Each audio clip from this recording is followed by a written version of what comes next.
Okay. The random rooster in the background, I know what it's a reference to, but it's so daft.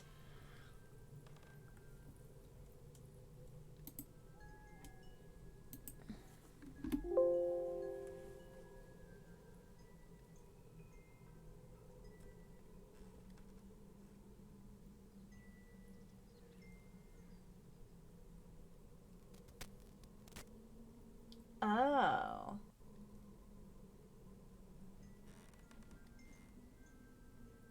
That's not distracting at all.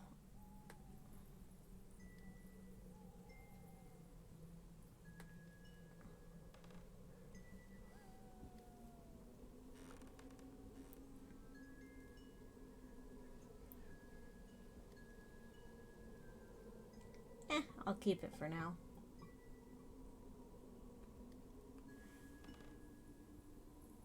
Alright, I'm just gonna wait for everyone to filter in.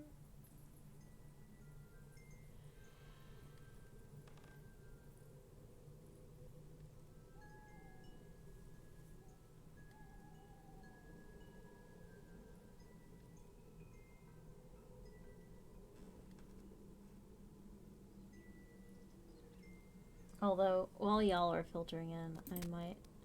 Actually, now this might be an SFW. I'll do that on my own time.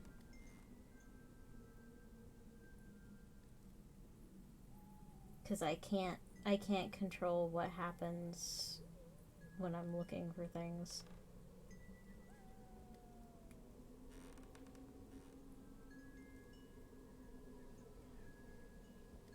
This would be a great time to have a second monitor. But that just is not where we're at, huh? You know what? I'm gonna hide screen. Just so that I can kill a little time shopping for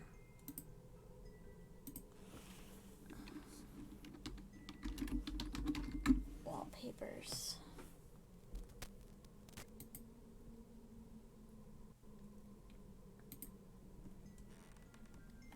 Just because... Well, just because I can, really.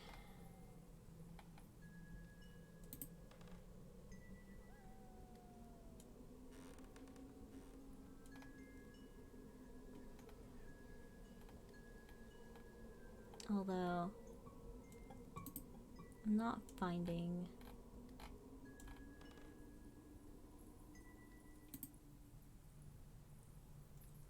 Oh, maybe I'll take that.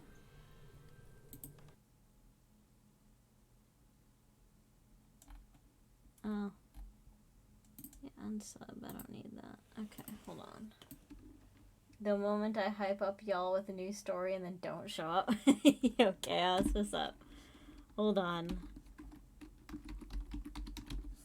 I'm shopping for backgrounds because I chose one, but I was not excessively pleased with it. So, I'm shopping a little. And of course, Wallpaper Engine is being slow as molasses. Shop away, you two are shopping, need to find a movie? Ah, oh, hell yeah. I don't know if it's a spook. I've got something to read to y'all. Sassy also requested the story that inspired Mr. Hitchhiker. Hitchcock? The Birds? So, I've got that on the docket. Let me grab that one too. I dislike that the shit is not loading. That's a little annoying. There we go. Oh, no, that didn't solve anything. Oh, yes, it did, but it didn't help. Okay. Da da da da. Da da da da. Yeah, I'm just not seeing. I don't know what I want, but I'm not seeing it. Fox Halloween?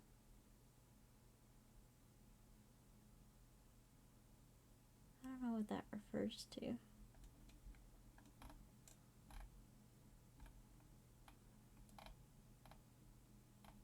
Da da da da. La da da da. Ever heard of a movie called Volcano? I've been looking for it for years. You're not about to drop $300 on a single movie. You are now about to. Oh my. Okay, cool. I see you. I'm gonna add this to the docket. I'm just gonna wait until a couple of more people show up. You're not about to. Oh. Okay, that makes sense. But still, damn, good luck. That shit can be frustrating, to say the very least. Alright. Spooky birds.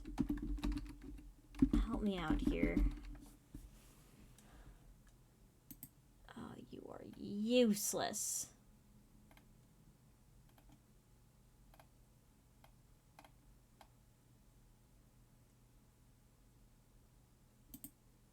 Oh, God, really? Alright, fine.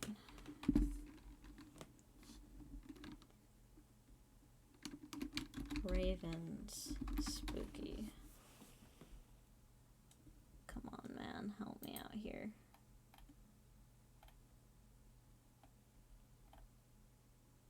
Damn, you really got nothing for me. Criminy.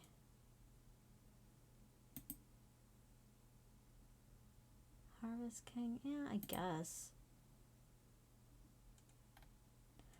Oh, here we go. This is a bit... Alright, that's a bit better. That has dubious imagery. That I already have. Oh, I forgot I had that. Yeah. Okay. For some reason, the movie is $300. It came back out in '97. That's weird. Why would it be that much money? Like, I don't know. Things are, like, things cost things, but that one surprises me.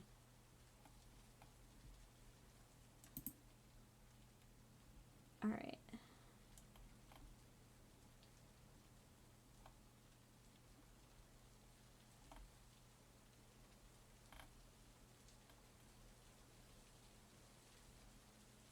A lot of these are just kind of daft.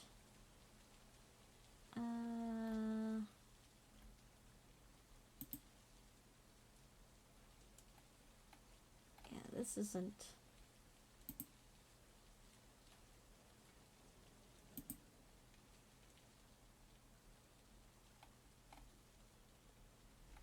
I'm kind of curious about this one, actually. Hold on. It was a well-done disaster movie. No kidding. That's a small bit of history. Oh, ick. No, I don't like the moon. Fuck that.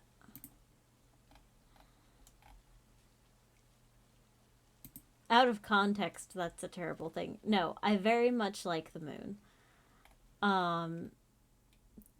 But I did not like how the moon was portrayed in that background, and a certain person whose name has that word in it, I don't like them either.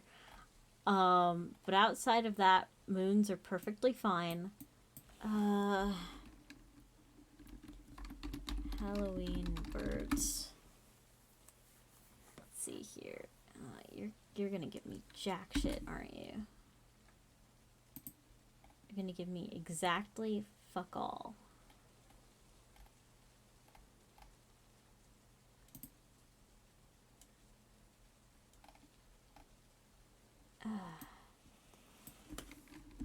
Crows? Come on, man.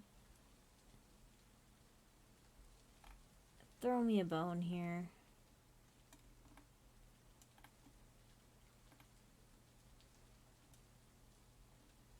Alright, whatever. We'll work with this. We'll deal with this. Actually, no, I don't like this. Fuck. God damn it!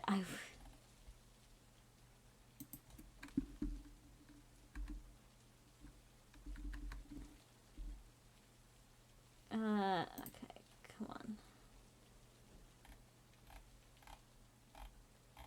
Let me... Okay.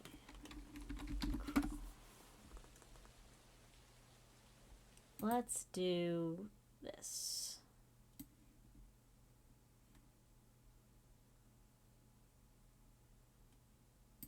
Let's not. God, make up your fucking mind. Alright, no. We're just gonna go with this for now. You can't go wrong with this. Alright, and I'm gonna get the sound effects on.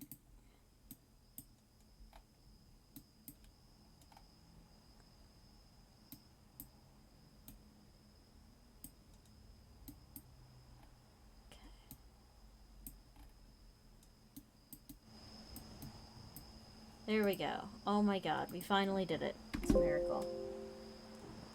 Well done disaster movie, indeed. Kinda like this stream, only it's not well done.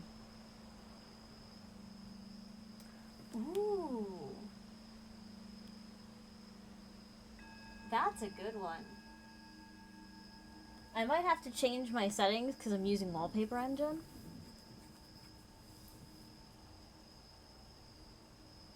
But I like that. I might just use it as my personal. Oh, I didn't mean to make you look. I'm sorry, dude, but thank you. I noticed the little jack-o'-lantern.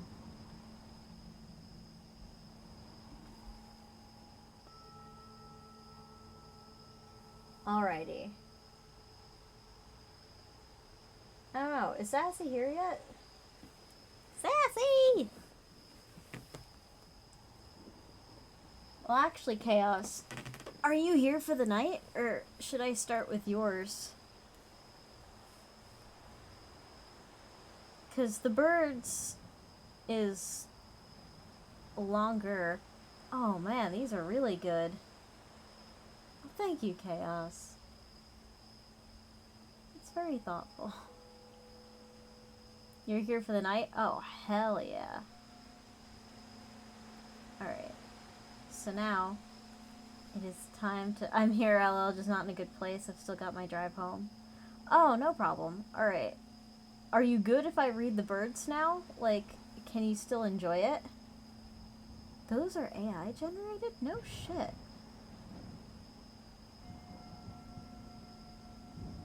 Well, now that you say it, I kind of see it.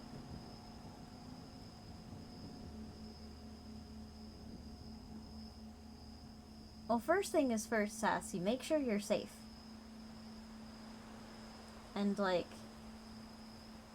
if you're not in a good place, not in a good place. Like, shoot me a DM, okay? We're always here for you! You can't play it super loud because you're at dinner with friends. Oh, friends! Hello, friends.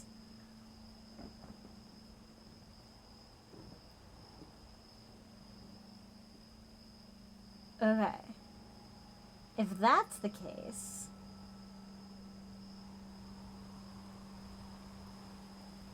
If that's the case, what I'll do is I will start with mine, because mine sucks. And then we'll do Chaos's, because Chaos's is much better. And you're more likely to be able to hear it. And then we'll do the birds. We'll have the appetizer. They say on the back.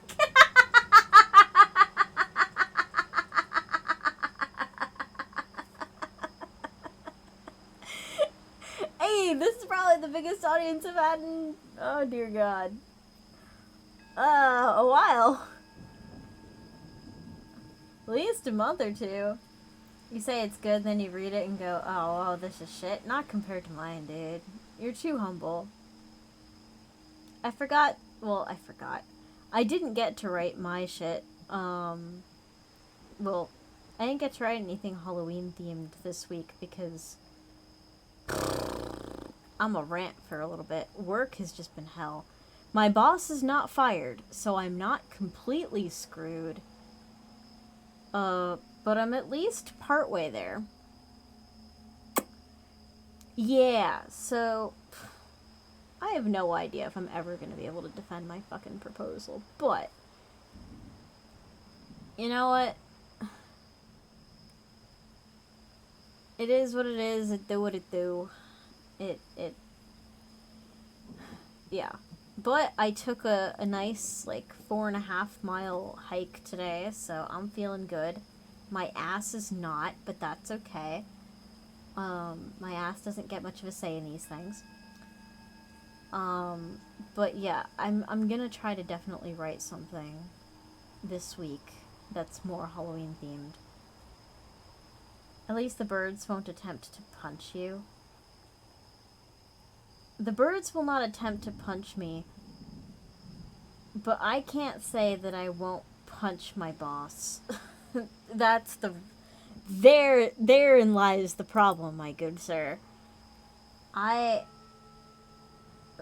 He is...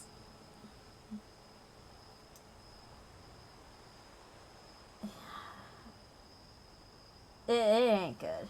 But the first story of the night, for those of you who enjoy Norse mythology, you guys might appreciate it a bit more than others might. I do wish to punch you. Aren't you your boss?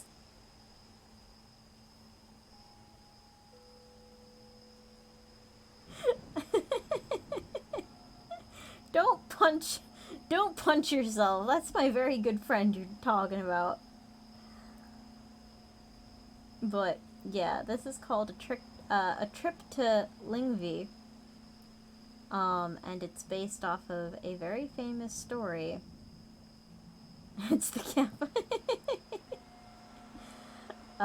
It's based on a very famous story in the Norse mythology canon. And I wrote it in I don't know, 3 hours. I kind of just I was bit by the inspiration bug and this shit happened.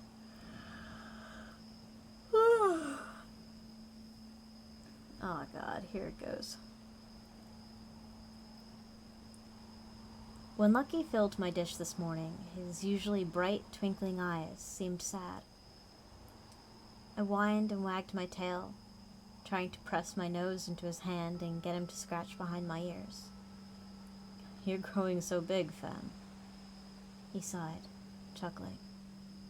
But he sounded sad, really sad. I wondered if Mom was yelling at him too much again. Mom was mean. She had anger even in her name. Lucky was a pretty good dad, though, always full of tricks and pranks, but I guess he wasn't so lucky if he ended up mated with a woman like that. But everyone calls him Lucky anyways. He was always a bit exasperated when Mom yelled at him, really. But usually I could cheer him up. Or my sister Helly would give him a hug and go out and plant flowers in the garden. She was a sweet girl. Always liked to tend to the flowers. I tried not to roll around in them too much. Or my brother Yormi could, I don't know, stick his little forked tongue out at him and hang around his shoulders. Yormi tries, but Lucky's eyes just seemed way too sad. I'd never seen him look so sad. I whimpered and tried again, and he finally scratched behind my ears. You're such a good boy, he whispered, his voice breaking a bit. Eat up.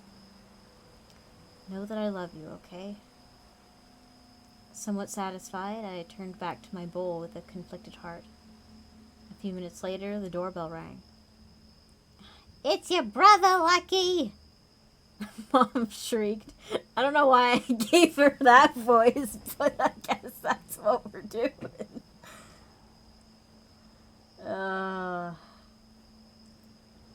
Fucking bastards. I'll get it, dearest. Lucky sighed. He got up and trudged his way to the front door and opened it. A man with a fishing vest and a gray beard and windswept hair opened and stood there and waited. His weathered face solemn and expectant. I tucked my tail between my legs. I had a bad feeling about this. I've taken it you've got them all packed up and ready to go? The man asked slowly. Yeah, the kids are almost ready, Lucky murmured. But Norris, do you have to? You put too much stock in what that old woman Sybil says anyways. Besides, they're my kids, bro. It's not like I can just... Can I at least visit them? We can talk about this later, Lucky. And we've already discussed this. This is better for everyone. You don't fucking know that. It's already decided. Gather them up and do what you need to do. I'll be waiting outside, okay? You're all going to regret this, Lucky replied in a whispered hiss. I doubt Yormi or Helly could hear it. I'd never seen Lucky so upset, but as the old man Norris walked away, he took a deep, shaky breath and walked back into the house.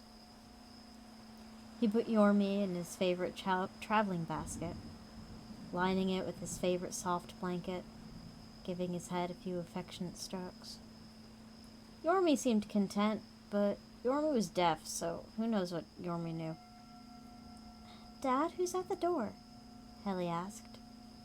She was wearing a little brown dress, her hair back in braided pigtails. Her eyes, olive green, were glistening just like our dad's.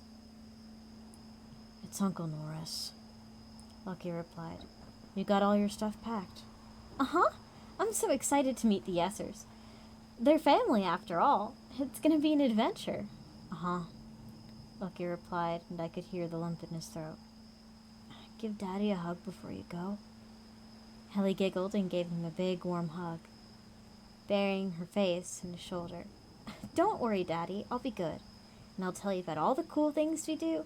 I'm not sure why they're not letting you come, though. Well, I got stuff to attend to here, I guess, he murmured.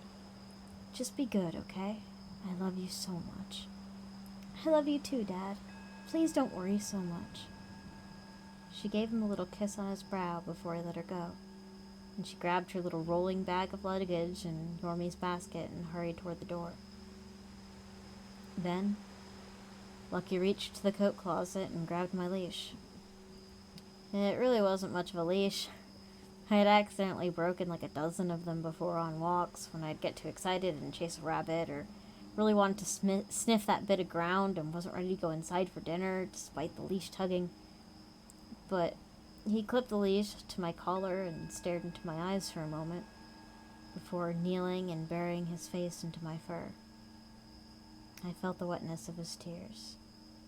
I don't want to go, I whimpered. I know, kiddo, Lucky rasped, but I need you to. Be good, okay? You're always going to be my good boy. When are they going to take us back home?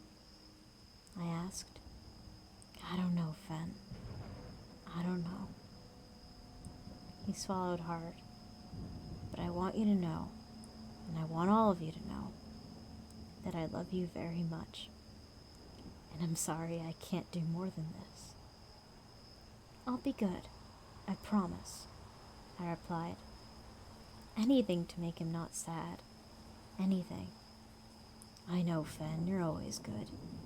You're always a good boy. Come on, let's go. Don't pull too hard on the leash, okay? I'll try. With that, Lucky walked over to the door and gave me to Norris. The man stank of fish and sea, but he handled the leash gently. I glanced back to watch Lucky close the door before looking out in the front yard and seeing a big station wagon. In it, a woman with a bright white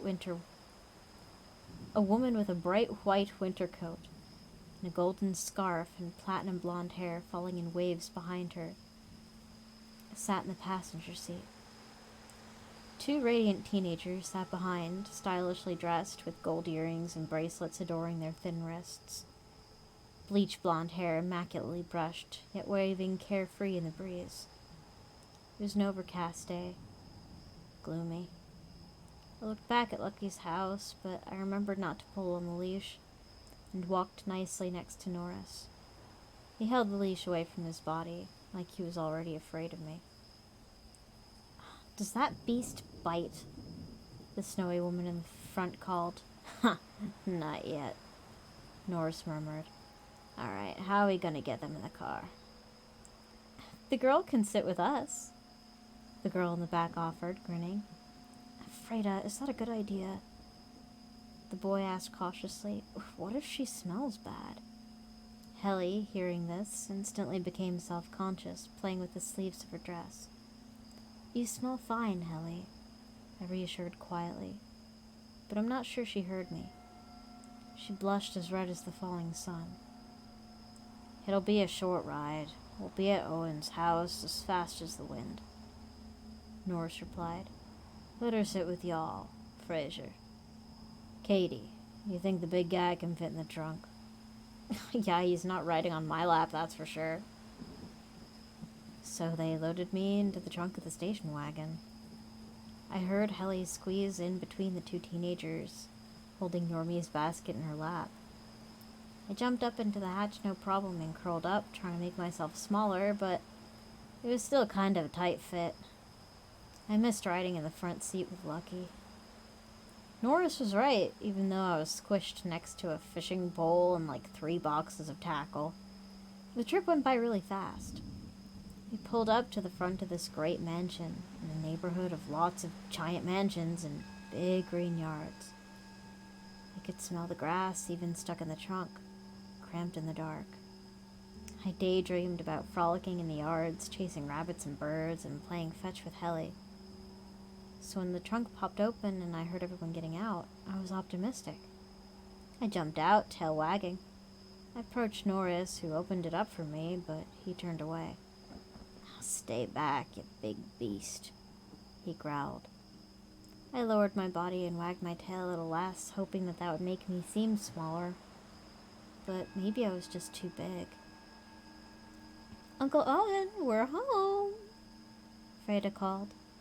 She sounded a little nervous. I looked for Helly, who hugged me when she walked around the car and found me. She was shaking. "They're not so nice to you," she whispered. "It's okay. Look at all the sunshine in the yards. Maybe they have a frisbee." I wanted her to smile. I wanted her to smile so bad.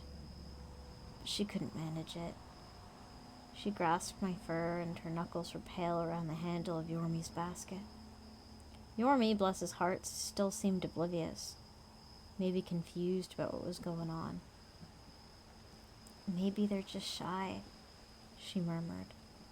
"But still, you're too big for the trunk." "Well, I made it here in one piece. You don't have to worry about me." Just then, a tall man holding a hammer stepped outside from the side yard of an impossibly tall tower. Brown hair tied behind his head in a ponytail and trailed by 2 white goats behind him wearing harnesses. "Oh, the cousins are here already? I gotta tell Dad." "Hi, Thorin," Fraser called. "Yeah, we just got back. Look at the snake, isn't it weird?" "He doesn't look too much like the snakes by the tree. He's too black and dull." "Ew, gross," Thorin mumbled. To distract myself, I took more of a look around. We were just on the shore of a big ocean. In fact, I'm not really sure how we drove there. The dark waves lapped at the rocky, algae-stained shores, churning ominously. Usually I like to swim in the river back home, but I didn't want to swim in that. Finally, the pair of golden doors in front of the mansion we pulled up to opened. A large man with an eye patch, a floppy brimmed hat, and a cloak glowered on the other side, his one eye staring deep into everything. I wagged my tail and perked up my ears, trying to seem friendly. Everyone walked over to the rocky beach by the black, restless waters, and I followed, keeping my distance from Norris, but careful not to yank on the leash. "We got them, Uncle Owen," Freda sang, seeming relieved he was here. "Now what?" "Let me see them," the old man growled, turning toward me. Helly stayed close to me and gripped the basket. "Bring that here, girl." Helly gulped and presented the basket. "This is Yormi," she stammered. He's really nice. He doesn't bite." The old man picked the snake, my brother, up by the midsection. Yormi, curious, flicked a gentle tongue in his direction. But even then, he seemed nervous. Owen glowered at Yormi, who was gently crawling on his hand, looking around, smelling the salty air. Then, with a mighty motion, the old patriarch launched Yormi into the dark and ominous waters. My heart caught in my chest, and Helly let out a cry of shock and worry as Yormi disappeared into the waves.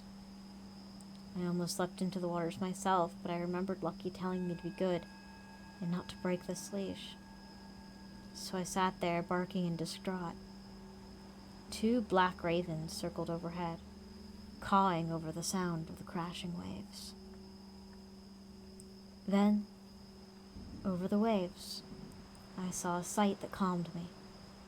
Yormi was swimming like he was born for the water. He blended in well with the waters, moving along their currents. He was surfing like he was born to swim. Fierce determination in his eyes.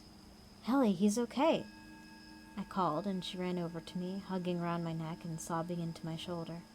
"He's swimming out there. Yormi's a good swimmer. He even looks like it's a little fun."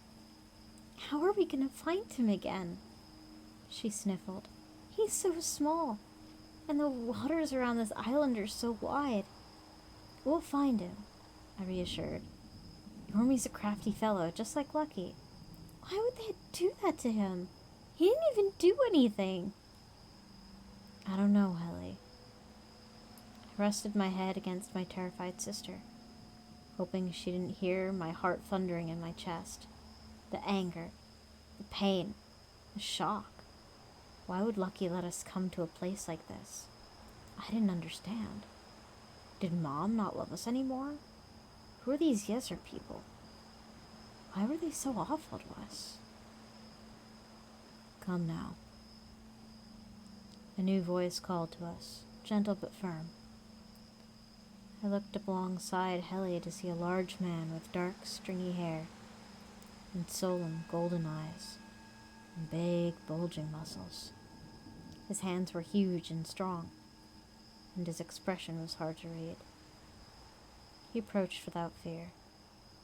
"Let's get you both inside." "But Yormi," Helly protested.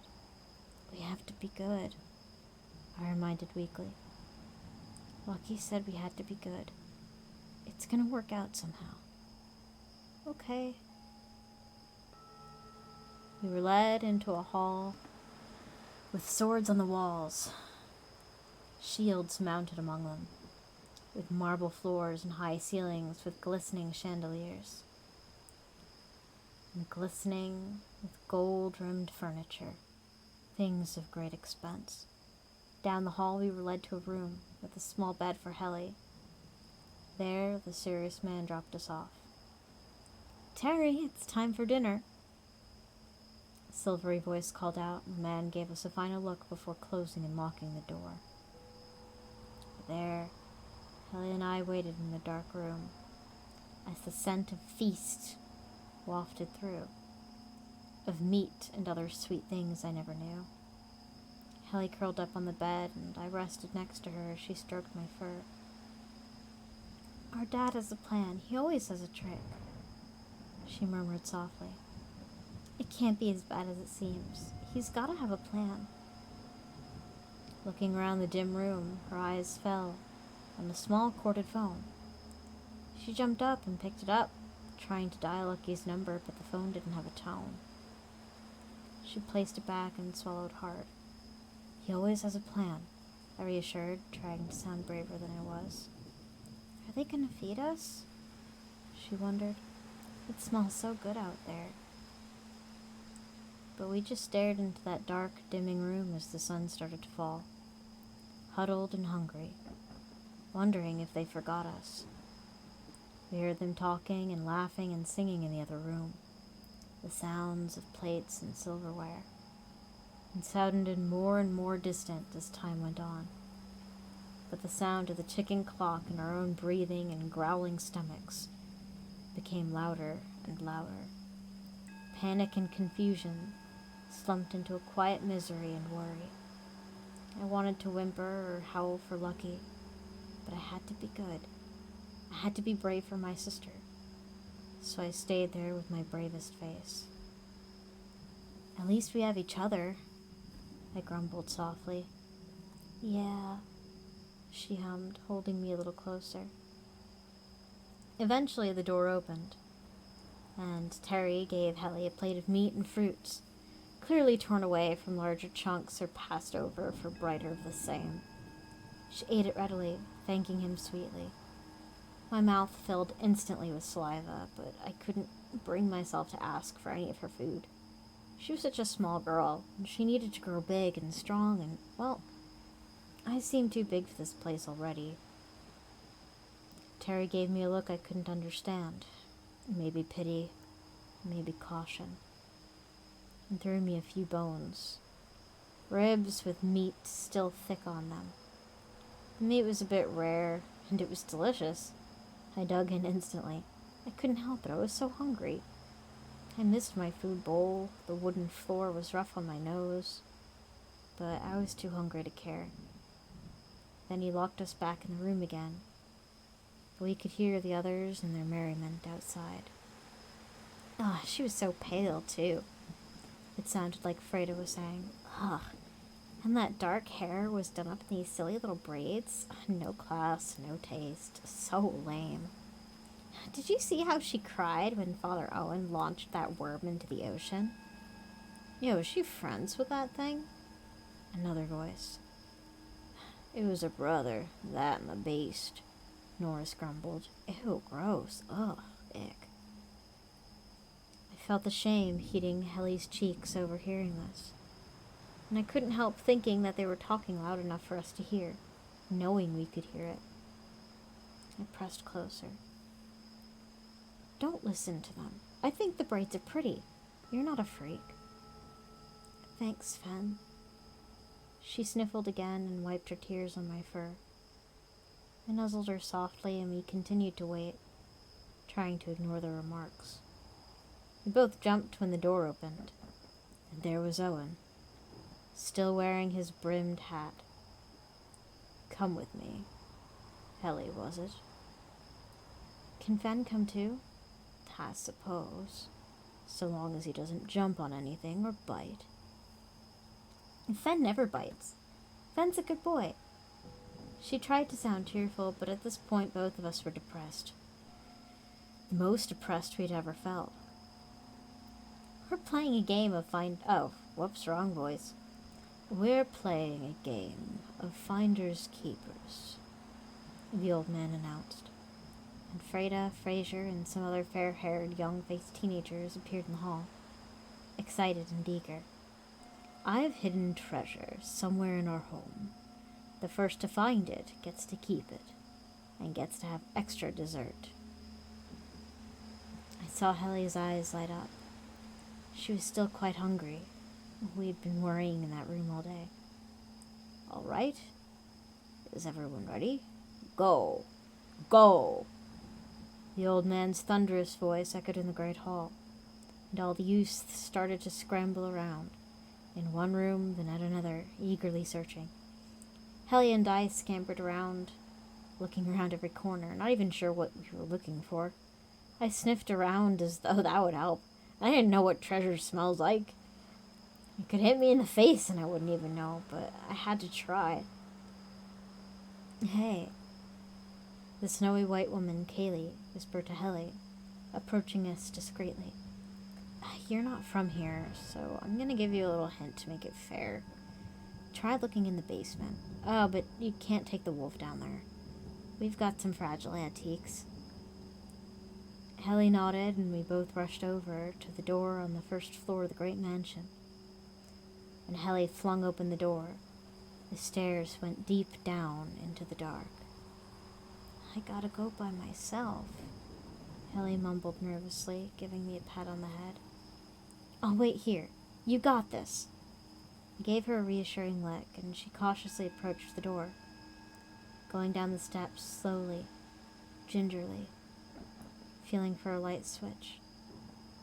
I watched anxiously until suddenly, with a great slam, the door was closed behind her by Thorin himself, smiling smugly. All the youths stopped their charade of searching and laughed. What's going on? I heard Helly cry on the other side, slamming the door. Fen! Worry not, girl, the old man Owen called. You've won. You're now queen of the catacombs. To rule over that cold, dreary world under there as you will. You'll make a radiant queen down there, your highness, mocked Freda, laughing. I headbutted the door, completely heartsick at this point. Helly! I'm okay, Fen. We'll figure this out. Be good, okay? Be brave. We'll find a way out of this somehow. Helly, I'm okay, boy. Be good.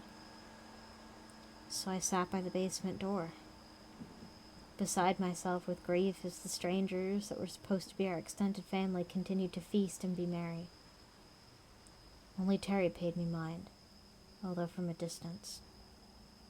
As the night carried on, I listened to their conversation between waves of grief and worry. So, what are we doing with the monstrous wolf? Thorin asked. We're keeping him, Owen replied, drinking from a wine glass. What, like one of them hunting dogs? Norris replied. You're kidding. Well, I'm not going near it, Thorin declared. Many others asserted the same sentiment, that no one would have anything to do with me, until Terry was left to speak. I'll feed him and take care of him, Terry replied. He doesn't frighten me. Very well, Thorin huffed. That thing, you know. A well-dressed woman with a golden bow in her hair interjected. Sybil told us all that it was that monster that will bring an end to this family and kill Dad, you realize. And you have no fear whatsoever? Oh, he hasn't done anything yet, Terry replied with a shrug. And you will make sure he does not, Owen ordered, and never will. Yes, sir, Terry grunted. So in the days and weeks that came, I stayed in the mansion. No one approaching me but Terry, who brought me food, usually meat scraps, occasionally a steak. He would often remark, without kindness or judgment, that I was growing very fast, and I found it to be true. I soon outgrew the pillow they gave me as a bed and resorted to sleeping on the cold marble. One day, Lucky arrived at the door, but Terry wouldn't let me see him. I was able to talk to him as he snuck by a garden window, and I listened. Hey, boy. Hey, Fen. Over here. I recognized his voice, and my tail wagged, and I barked softly. Lucky! Lucky! Shh! Be quiet. Don't let them know we're talking. Yormi and Helly, I couldn't keep us together. Have you found them? Are they all right? Yes, Fen, they're okay. Yormi's quite big these days. He swam over and he's doing well. He's got this big burrow in the ocean. And Helly, she's tough, you know? She's doing just fine in the below world, getting quite strong and powerful too. She really put that place in order. Why are they doing this to us, Lucky? We didn't do anything bad. When can we come home? Lucky was quiet at this. Please tell me, Lucky. We were good. I don't understand. This crazy bitch called Sybil told them that you three are going to destroy the family, overthrow Owen, and make a wreck of the whole world. They think she can see the future. If they stopped listening to her, maybe she wouldn't see it, honestly. But we're gonna give them hell one day. They made their decisions. But I need you to listen to me, Fenrir. You're a good boy. This isn't happening because you're bad. I love you, kiddo. Your siblings are okay, alright? Don't worry about them. Just be a good boy, okay? But Dad... Just like that, he was gone. And that's all I was ever told about what was going on. It was clear we weren't going home ever again. And Lucky wasn't going to bail us out or do much to help us at all. But Yormi and Helly were okay. So I held on to that and tried to be brave and strong. If I was strong, maybe I could see them again someday and get them all out of this mess. We couldn't rely on Lucky anymore, so I had to become stronger. For all three of us.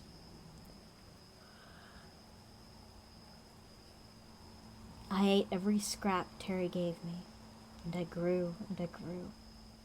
I started realizing I could tear down the walls of this mansion.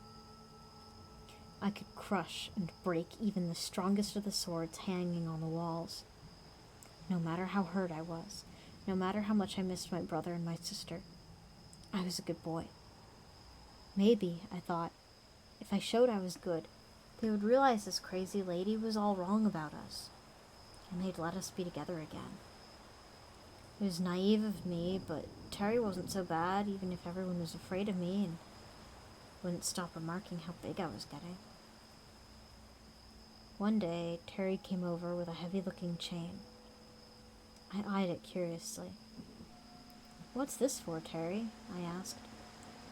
"Well, you've been growing big and strong, and I wanted to see if you could break this," he told me. By now, the others in the household were gathering to watch. "I don't think you'll have a problem with it." I didn't think so either. Sure, it looked quite thick, tough for them maybe to break, but I knew my strength. "Okay, go ahead. Are we gonna play tug of war?" Not quite," Terry admitted, and started to tie my legs together with the chains. I rested and let him do his thing, not getting the sense that I was in any danger. "Alrighty then, give it a go." I opened my eyes and kicked my legs, not even terribly hard. The chains snapped with a satisfying crack and clanged onto the marble floors. And I got up, shaking myself off. "Wow," Thorne exclaimed, but he didn't seem happy. He seemed somehow disappointed. "I'm not surprised," Terry admitted, and threw me my bones. Satisfied with myself, I gnawed on them and paid the chains no mind. Days continued, and stronger and larger I grew, until I was looking eye to eye with the horses in the nearby stables. Their eyes grew wide with fear when they saw me, but I never bothered them. At night, I frolicked in their fields to stretch my legs, and I spent most of the day sleeping or idly wandering around some of the halls of Owen's mansion. Often, I would curl up next to the basement steps, straining to hear Helly, or gazing out at the ocean, hoping to see Yormi. But I never did. 2 weeks later, Terry came with another chain. This one even bigger and thicker, and the rest of the family came to watch again. This one looks harder," I remarked, giving it a sniff. "Oh, it is," Terry chuckled. "It's twice as hard as the other one I gave you. We made it just for you.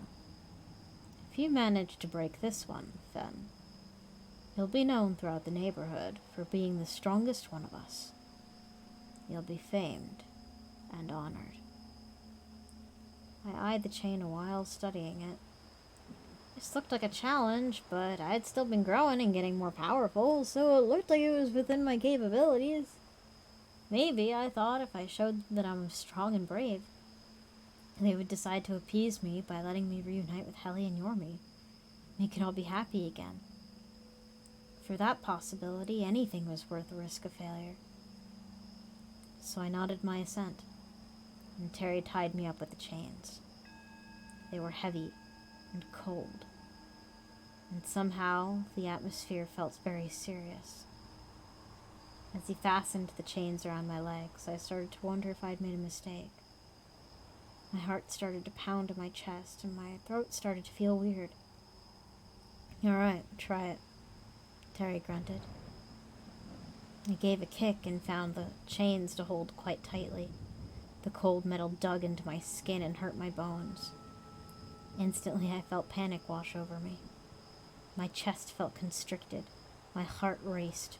My stomach flipped. My eyes flew wide open and my jaw tightened. But I had to be brave. I had to be strong. I gave a great strain and focused my might and thrashed my body with a determined growl, rattling the chains. Finally, I gave a great kick with all of my determination and heard a great sound of shattering and clattering metal flying in every direction, hitting the floors and denting the fancy gold walls of the shields and the shields that adorn them, sending the men and women ducking. When the last bit of destroyed chain fell, the hall was silent, save for my heavy breathing.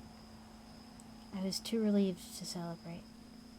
I wasn't sure why I'd become so scared, why I'd felt in so much danger. But I was safe now, on my feet. "Okay," Terry murmured finally and threw me a bone. No one spoke until they gathered outside of the hall. I didn't hear what they were saying, but they weren't happy. Neither was I. Somehow I felt like the stakes had changed. Although Terry had always been fair to me, even if not kind. This time I wondered if he'd really tried to hurt me. I paced around the halls of the estate often after that day. I wondered if I could run away, but I felt that no matter where I went, they would find me or bring me back.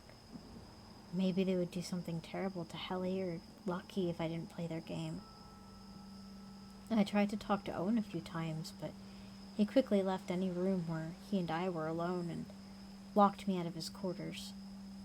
His ravens were kinder, playing games with me to pass the time.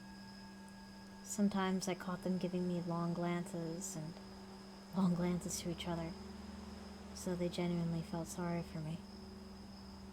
They never let Owen catch them hanging around me, though. I think they knew that that wouldn't be a good idea.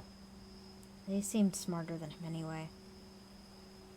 Months later, as I was still growing, Terry came to me and smiled. "You're not so bad, Fen," he mused. "We're going on a little day trip to the island of Leanby. How'd you like to join us? Get a change of scenery, maybe hunt some game with us?" "Sure," I replied, happy for the change of pace. Maybe now they had finally reconsidered their position about me. Maybe there was some sort of surprise, like Lucky or Yormi or Helly. Besides, I thought, it couldn't be any worse than here. So I jumped on the fancy yacht with Owen and Thorin and many other familiar faces.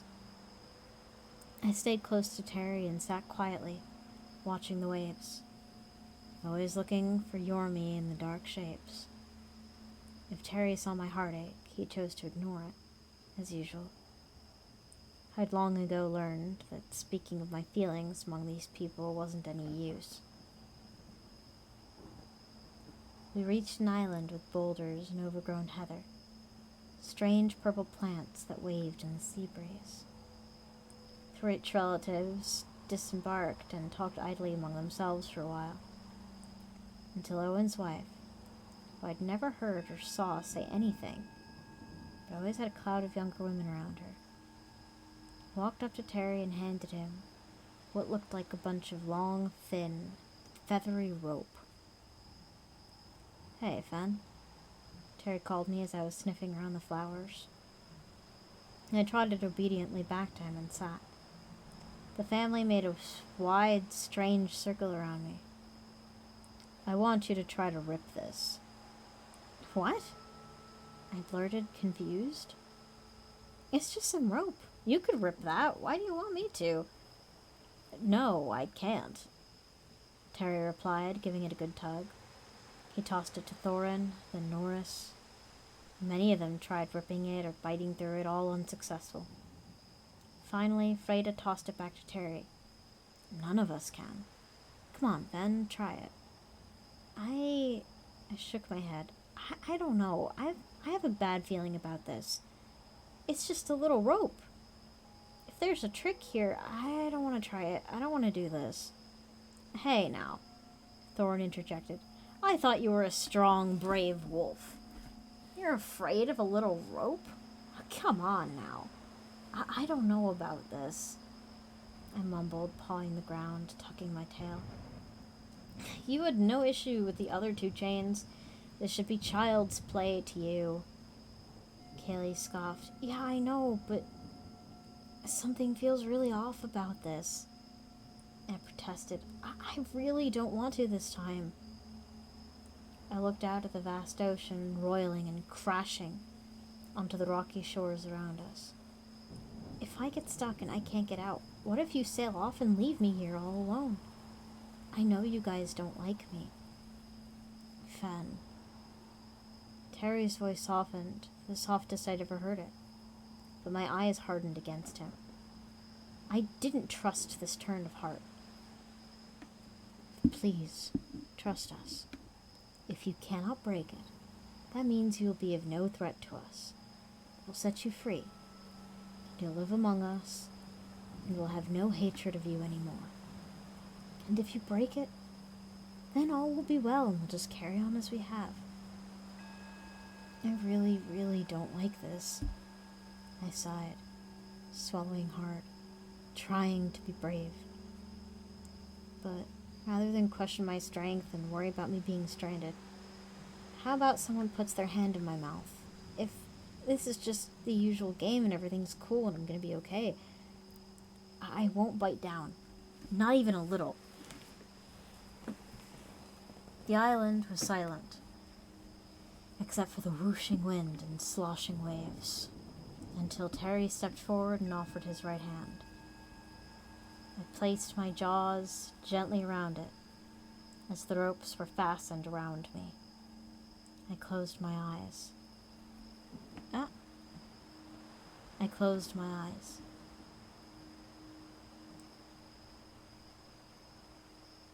Summoning my strength, unable to get rid of the doubt churning in my head. "Okay, boy," Terry murmured softly. "Go on." I gave a mighty kick, and to my horror I found the rope had no give, but rather became tighter. Again panic seized me, and I kicked and thrashed again, using all of my might, but it got tighter and tighter. My breath came in heavy, quick pants. My blood was electric with fear and adrenaline. My muscles screamed as I struggled and fought, my mind numb with dread and terror. I saw the rope getting bigger, getting tighter and tighter. My legs, my sides, everywhere the rope had wrapped around me hurt, and breaths became labored, harder, more manual.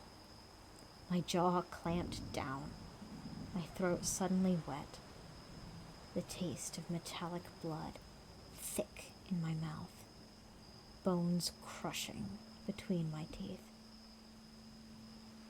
And all around me, I heard them all laughing at me, all but Terry, who looked at the stump on his right arm with a sullen, almost sad stare, my eyes fixed on him, and I felt hate burn in my heart as I swallowed his hand. Suddenly they had taken the rope, tying me up, and fastened it to a great stone, and anchored that stone into the ground with a boulder. I snapped at them, trying to get them to stop, trying to get them to let me go. It was taking every bit of me not to howl and scream in pain from the rope. Suddenly, one of them, I was too blind and thrashing too much to know who, thrust a sword down my throat, my jaws held open by the hilt. At this, I howled and screamed. The pain was unbearable, and breathing was now even harder. I gagged involuntarily, gradually becoming too tired and hopeless to continue the fight. I watched in my blurring vision them all go back on their boat and leave me among my blood and the heather and the stones, saliva dripping from the corner of my mouth for so long that it made a river run down to the sea. There they left me alone, with only the waters and the wind and my own agony to listen to, for what seemed like eternity. I struggled and rested, drooling and weeping. But I remembered Hel and Jormungandr. I remembered how he'd been betrayed and abused and demonized and victimized. In great bursts, I struggled until I could see the fiery glow of my own eyes in the long nights and the stain of my sweat in the day. One day, just as I was losing hope, I heard the sound of the smallest rip as I thrashed. My eyes widened for the first time in what felt like centuries. Was I finally strong enough? I gave a mighty kick and gave a great struggle for what felt like hours, growling and roaring, until finally it ripped. Relief washed over me and I shook off the binds and moaned, panting, and washed myself off in the waters.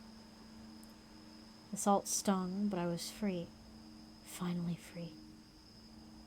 I gazed out on the horizon, finally, blinking my bleary eyes. The waters seemed even more violent than usual, as though something gigantic was restless within. Suddenly, breaking the surface was a massive serpent, longer than I could perceive, scales black and dull, but eyes bright and intelligent. "You're me," I rasped. "Hi, Fen," he whispered, giving a small smile. I guess he learned how to talk while he was down in the depths. "I missed you so much." I wept. "Me too." "Ready to go find Helly?" "Absolutely. Where are Owen and the others? And Lucky?" Jormungandr paused a long time and shook his head. "I don't know. That crazy lady said they were raising an army, but I don't know. Maybe we can find some place to just hide out and they'll forget about us.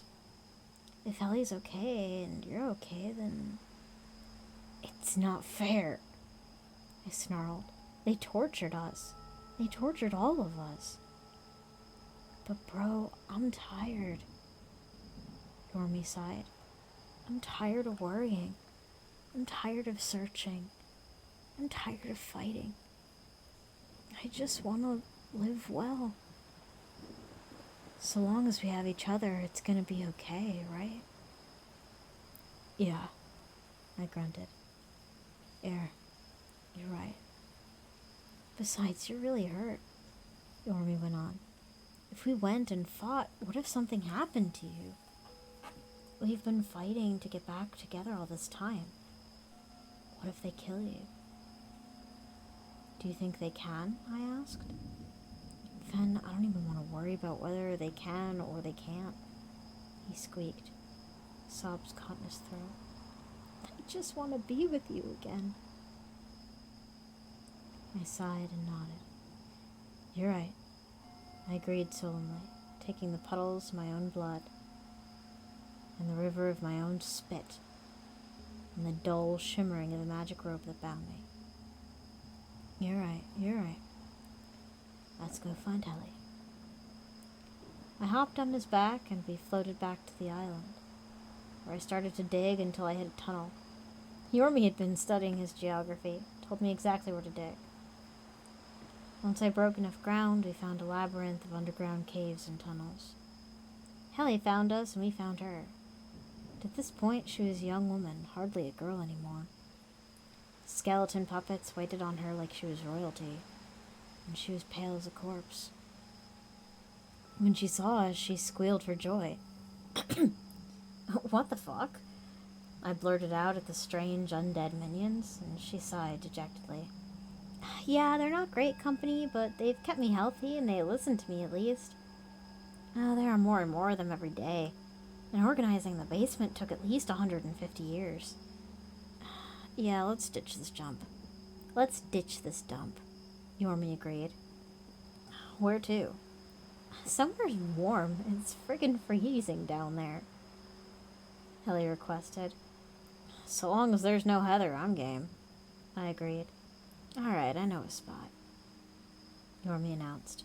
So my massive serpentine brother took us to a tropical island only he knows where. We built ourselves a little house and fished for our food and took a small wooden boat off to another island to the mainland of where the hell we were to buy some food, and the three of us started a life. Until one day, the moon passed over the sun and the sky turned red. That day we huddled together, just as frightened as everyone else. The wind on the sea carried the scent of blood and metal and burning.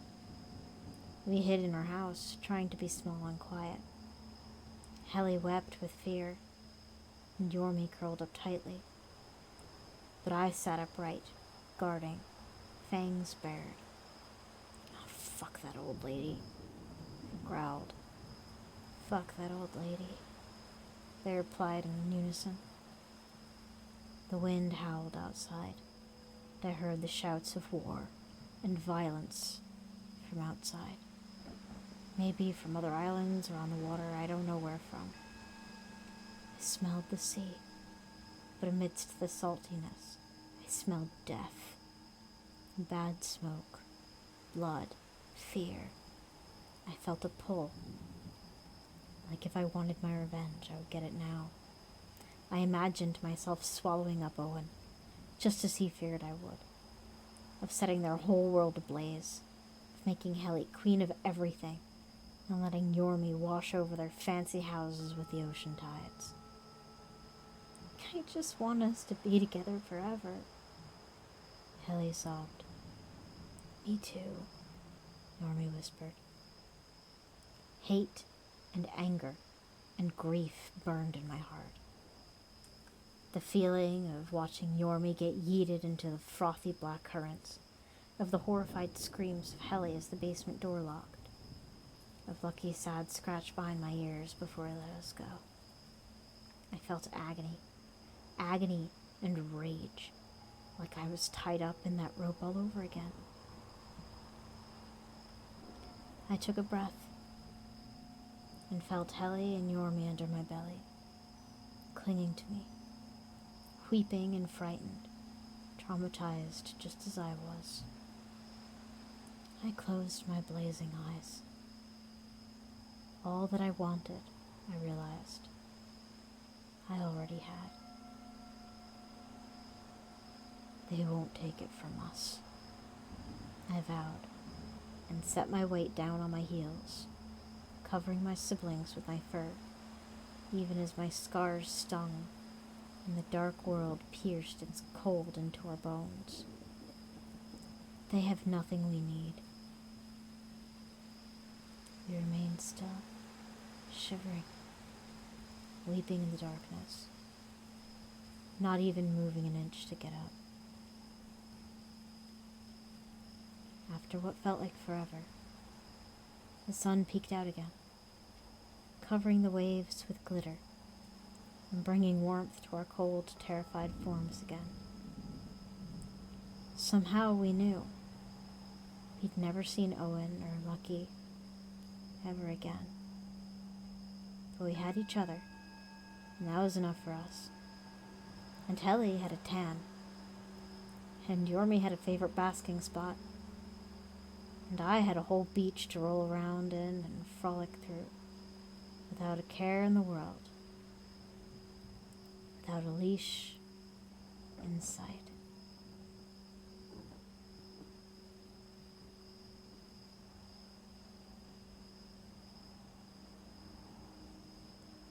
Holy crap, that was longer than I thought it was. Might be.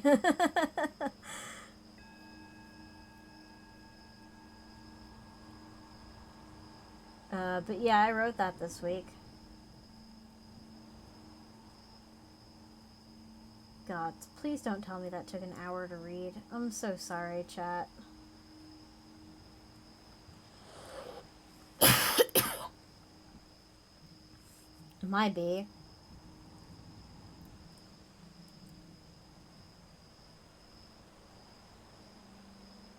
But yeah, it's based on the story of the Binding of Fenrir. The wolf that basically initiates Ragnarok.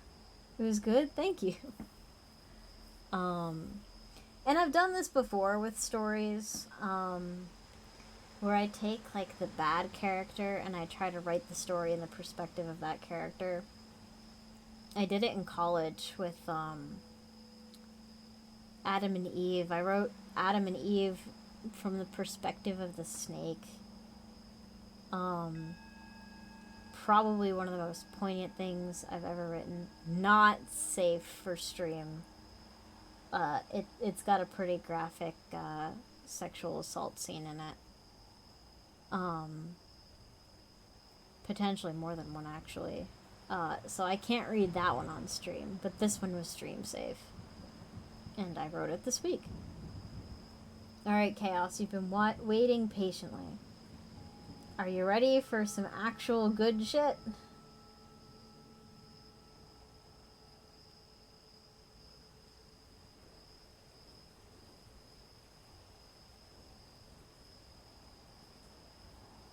Well, I'm not, because I have to reposition my chair because my back hurts like a motherfucker.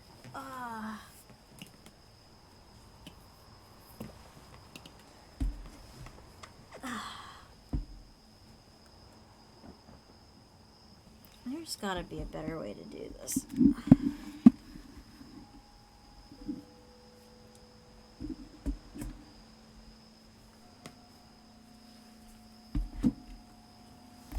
My shit was good. Nah. I mean, I am a little proud of it. It's very. I kind of pulled a twist at the end, because I don't know. I relate to Fenrir in that bro got fucked by just circumstance. Like, Fenrir did nothing wrong until,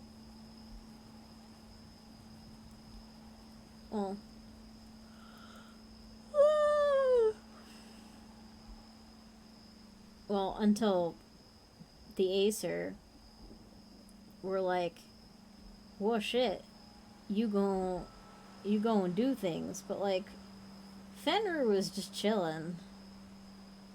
Fenrir was just chilling with his brother and sister in the land of giants, and then Odin's just like, yeah, no, this shit don't fly. Because some old lady told me that you're gonna destroy me. So I'm gonna yeet your brother Jormungandr into the ocean. I'm gonna yeet your sister into the underworld, where she can, like, take care of all the shitty dead that we don't want in our heaven. And then you, yeah, fuck you. We're gonna figure out how to tie you up, and you can just suffer. And I'm like, well, that just seems really unfair. And also really scary too, because like they were taking care of him in their own house, and then one day they're just like, all right, let's go to this island. Not quite a Halloween sort of spooky story, but I thought,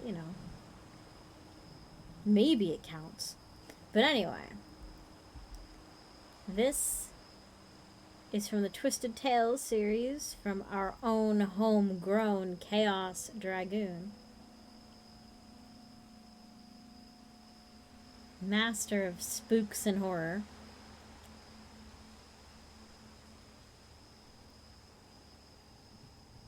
Oh, I already like this. Okay, hold on.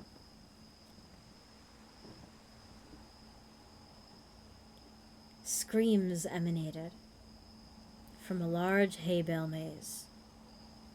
Actually, am I close enough to the mic?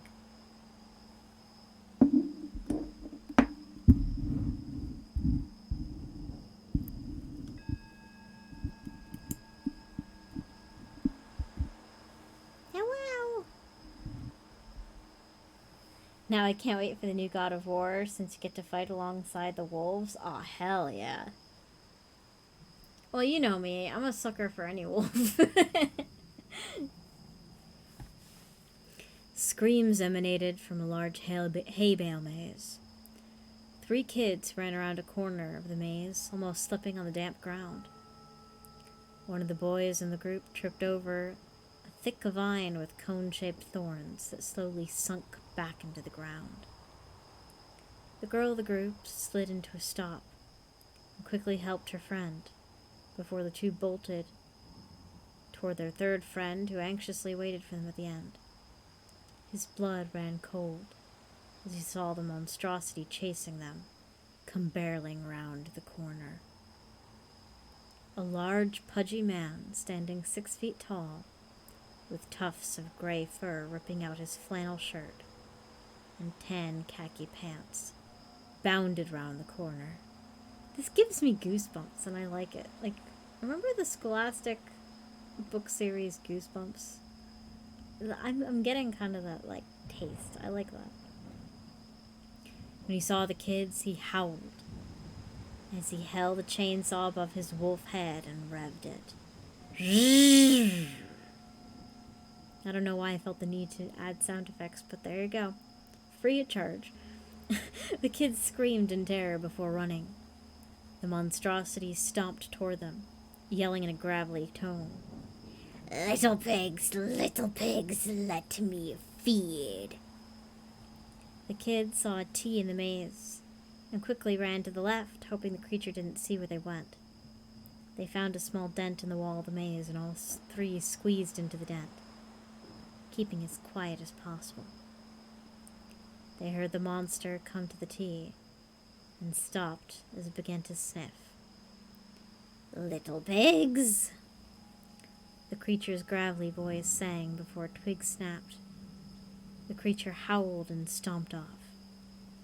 The 3 waited until the stomping was far away before they slowly came out of the dent. The girl let out a sigh of relief before she felt a hand on her shoulder. She had been about to scream before a hand covered her mouth. The 2 boys turned around to a tall man in a gray flannel shirt and tan khaki pants.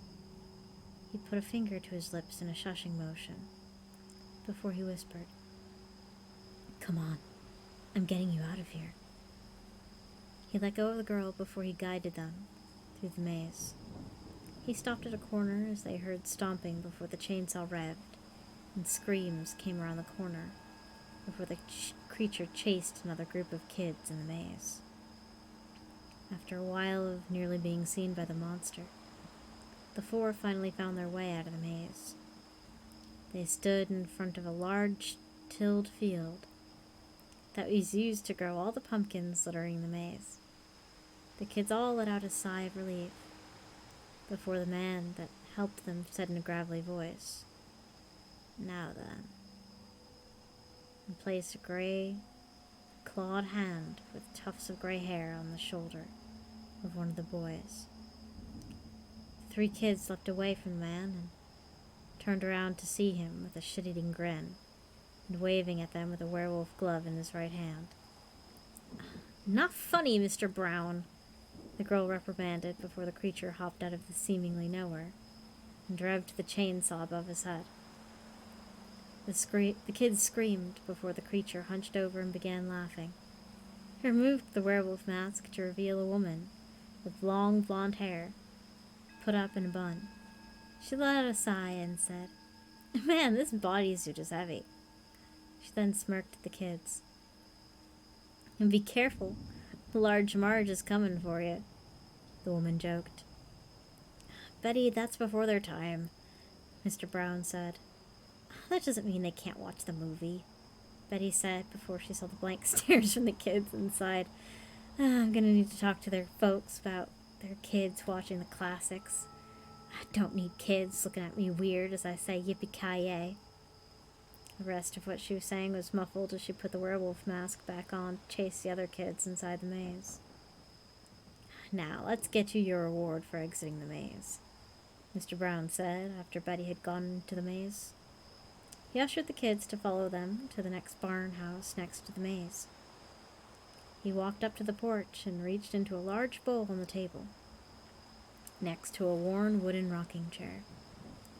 He pulled out 9 large candy bars and gave to each kid 3 of them. "Whoa, are you handing these out tonight as well?" the girl asked. "Nah," Mr. Brown said before he pulled out a much larger bowl from under the table and showed them even bigger candy bars and admitted, "These are for tonight, for those who dress up for Halloween." "Aren't you afraid of your house getting toilet papered or egged?" one of the boys asked. "Nope, I got an ace in the hole," Mr. Brown said before adding, "Now run along and find your folks." The kids thanked him for the candy and ran down the porch toward a large vineyard of trees. Under the trees was a large group of picnic tables where their parents and all the other parents were drinking apple cider while their kids enjoyed or pissed themselves in the maze. Mr. Brown sighed as he looked over at the maze and saw a jack-o'-lantern sitting near the entrance. Its smile seemed to widen as it saw him. He sighed again and sat down in his rocking chair, waiting for a message from Betty to come save a new group of kids. When he looked back at the entrance of the maze, the jack-o'-lantern was gone. As the day grew to night, the picnic tables and the mazes were abandoned, as Mr. Brown placed a chain at the entrance of the maze, with a closed and no trespassing sign in front of the entrance. Betty drove up next to him and said, "Till next year." "Till next year," Mr. Brown said. As the night came, the monsters came out. Kids ran through the small town trick-or-treating, while those who went through the maze went to Mr. Brown's house first to collect the massive spoils he was handing out. But as the hours went by, many of the front porch lights went out, until there was nothing but darkness. Mr. Brown sat in the darkness for a few more hours before he felt his eyelids get heavy. He stood up and yawned before heading inside. He stopped when he saw a jack-o'-lantern with the same laughing, silent smile on his face, sitting on the edge of the porch. 1 in the morning rolled around as the moon hung high in the sky, seemingly lighting up the maze like a spotlight. A beat-up old Ford Taurus. Nope, I read that wrong. A beat-up old blue Ford Taurus pulled up in the driveway of the farmhouse. Its lights were off to keep from shining in the windows of the farmhouse. It came to a stop near the entrance of the maze, and 5 teens got out of the car. "I don't know about this, Franklin," the teen girl said. She was a tall redhead with bleached jeans a white shirt with Hello Kitty on it being covered up by a tattered college jacket with the name Billy on the back. God, don't be such a pussy, Sally, another teen girl retorted as she flipped her long blonde hair back. Ugh, it's always the blondes. Sorry. She was wearing a oh, here we go. She was wearing a full-blown cheerleader outfit with leggings. There you go. I remember that was my era. Oh, we are fully in what feels like the 80s, or at least camp. Come on, Lucy, mellow out, a teen boy said before he lit up a joint. He had all the hallmarks of a true hippie. Tie-dye shirt 3 sizes too big, rat nests brown hair, straggly goatee, and torn line jeans. Torn line... Why can't I fucking talk? Torn lime green jeans. That's not hard to say. He looked like he walked right out of Woodstock, hence his nickname. Do you really need to get high, Woodstock? Didn't you just smoke before getting in my car? Slasher mode activated, right?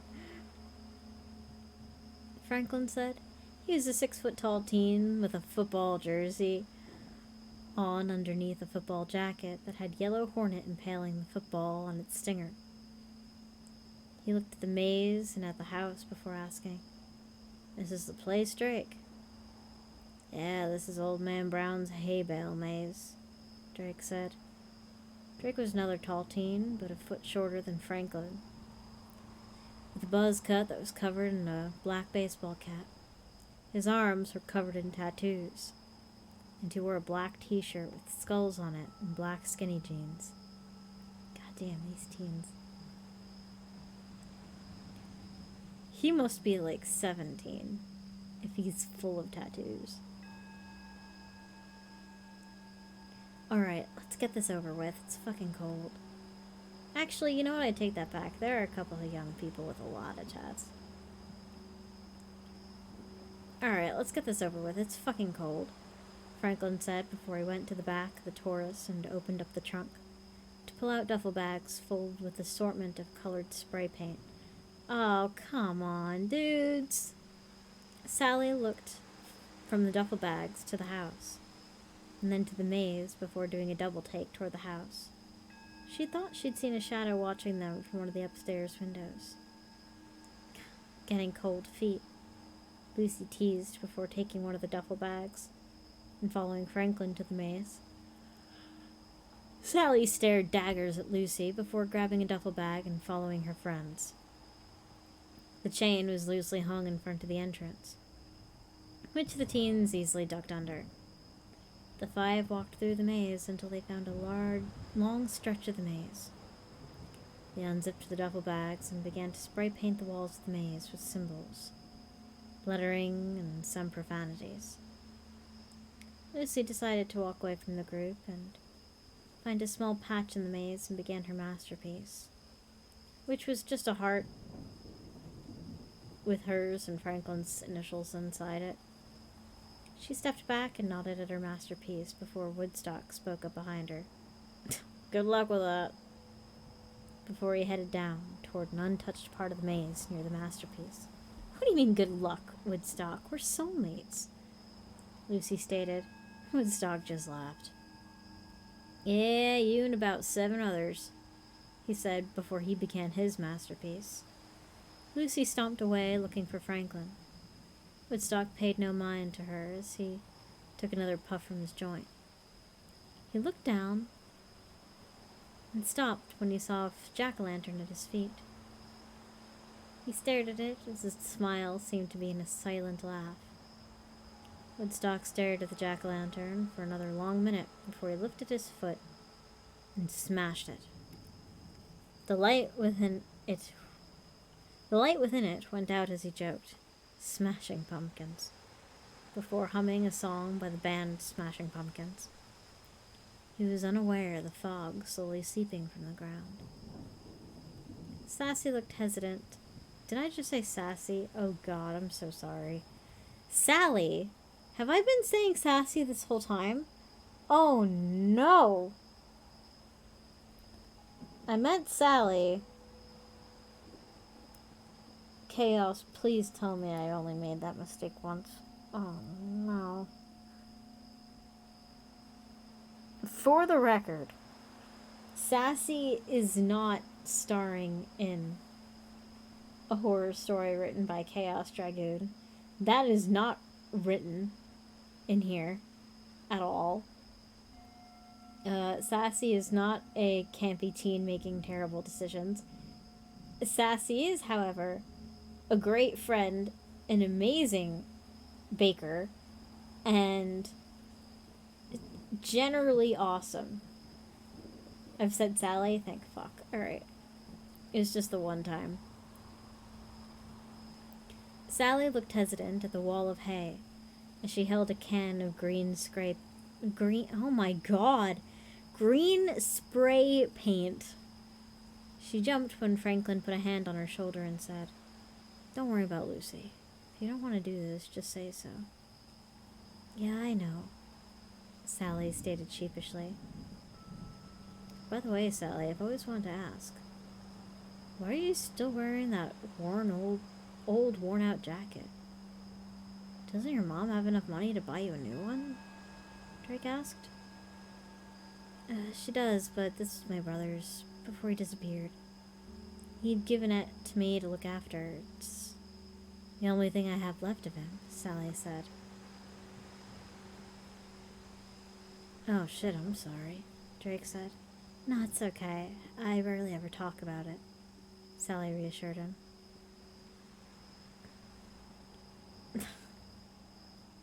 Campy teen making bad decisions, typical 80s teen horror movie? Absolutely. "What the fuck, Franklin?" Lucy yelled as she rounded the corner. "Ah, shit, Karen's back," Drake joked. "Can it, you punk rock reject," Lucy hissed.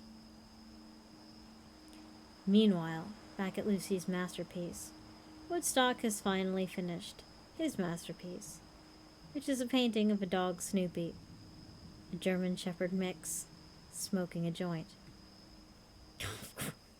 Of course.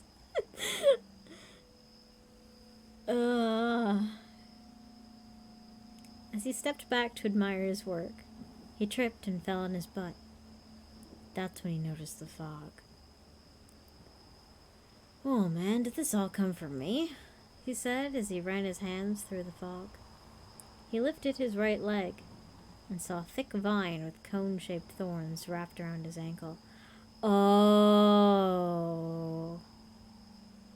He then noticed a small light near the bottom of the wall. The fog seemed to part to show the smashed jack-o'-lantern that had rebuilt itself. The jack-o'-lantern's silent, laughing smile started to open as it seemed like it was growing in size. "Dude, it's the Great Pumpkin!" Woodstock laughed before he took another puff of his joint, before he was pulled toward the jack-o'-lantern. "Then you tell him he's wrong," Lucy yelled as they rounded the corner where she left Woodstock. "Okay, but where is he?" Franklin asked as Lucy looked down the long area of the maze to see Woodstock. It was nowhere to be found. Oh, light bulb. Yep, there it is. I got there.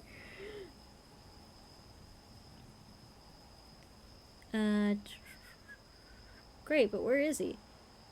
"Great, the fucking stoner hippie is lost," Lucy groaned. "Stop complaining and let's just find him before he hurts himself," Sally said as she walked past her. The two boys followed her as Lucy stamped her foot on the ground before finally following them. "Woodstock!" Franklin and Drake's whisper shouted. Oh, sorry. "Woodstock!" Lucy simply followed them with her arms crossed. "Woodstock!" Sally called.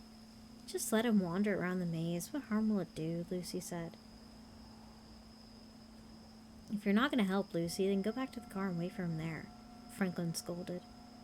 Lucy growled before she started calling out Woodstock. "Linus!" Sally called out. Really?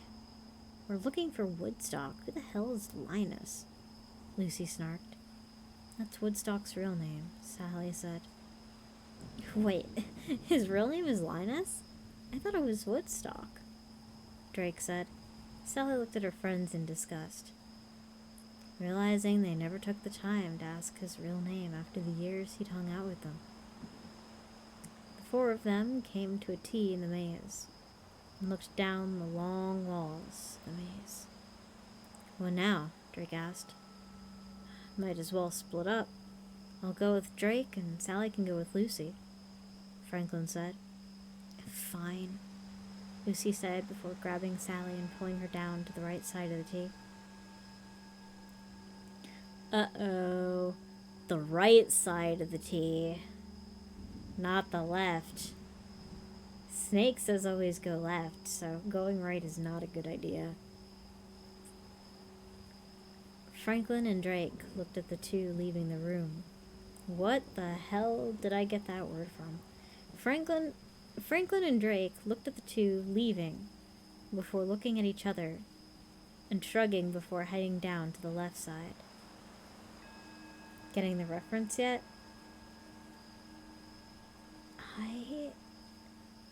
It feels vaguely familiar. I'm not sure yet if I am. And I'll explain why. I actually haven't watched too many Halloween movies in my time because, like, my family was never into it. I got really into Halloween as an adult. And as I became more of an adult, I've been able to more express myself and kind of come out of the closet about loving Halloween. So I may not actually have the reference to get, but this does feel familiar. I feel like I know about this, but I can't put my finger on it. Before letting left side.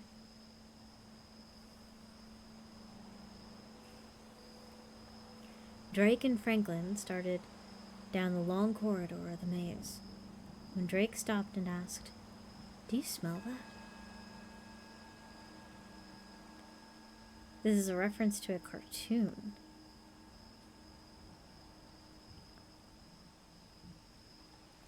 Oh no, all I'm getting now for Franklin is the turtle, and that's not where you're going with this at all.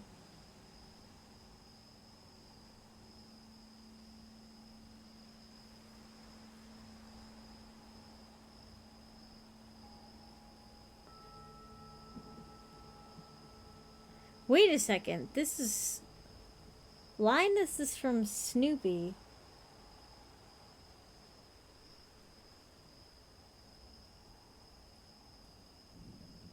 This is Snoopy.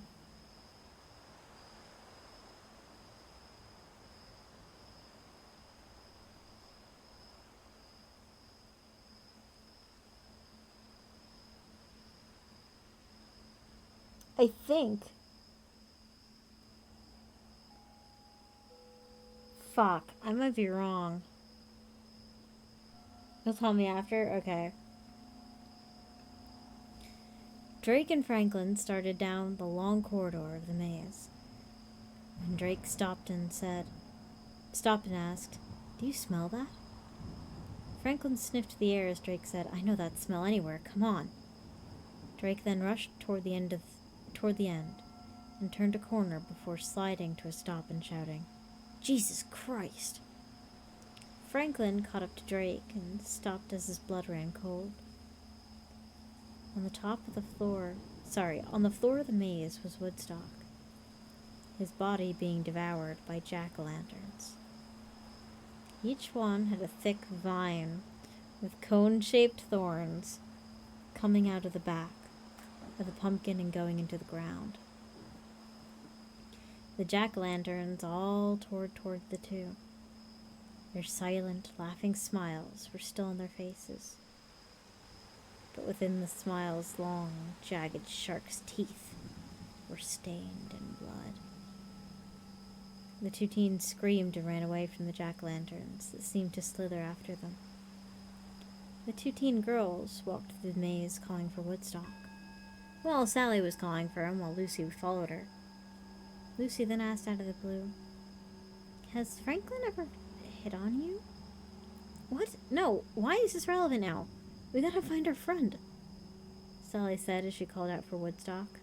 "It matters because Woodstock told me he was cheating on me," Lucy yelled. "Can you just put your ego down for 2 fucking seconds and help?" Sally turned around and yelled. She'd had enough of Lucy's temper tantrum. She turned around and continued. "Woodstock is out here, high and probably confused. Have you thought of other people besides yourself? You wouldn't have to worry about Franklin." "You little bitch," Lucy yelled as she ran at Sally. She was able to step aside. Lucy slammed into the wall of the maze. However, when she tried to God damn it.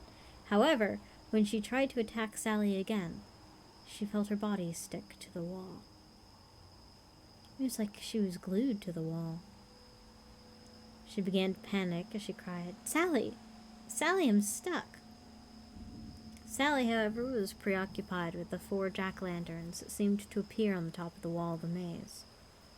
Their silent, laughing smiles seemed pointed at Sally before each rolled to an upside down. From the bottom, now the top of the pumpkins, 8 long, hairy spider legs grew. They lifted the jack-o'-lanterns as spider fangs reached out from the top of their upside-down mouths. The 4 quickly crawled all over Lucy and began piercing their fangs into her flesh as she screamed in pain and terror. Sally quickly ran away, leaving Lucy to be devoured. As she ran, every little rustle of the hay made her fear another spider jack-o'-lantern would jump out and get her. She collided with the 2 teen boys and screamed as Franklin asked, "Where's Lucy?" However, they had no time for questions. "Hey, welcome back, Sassy."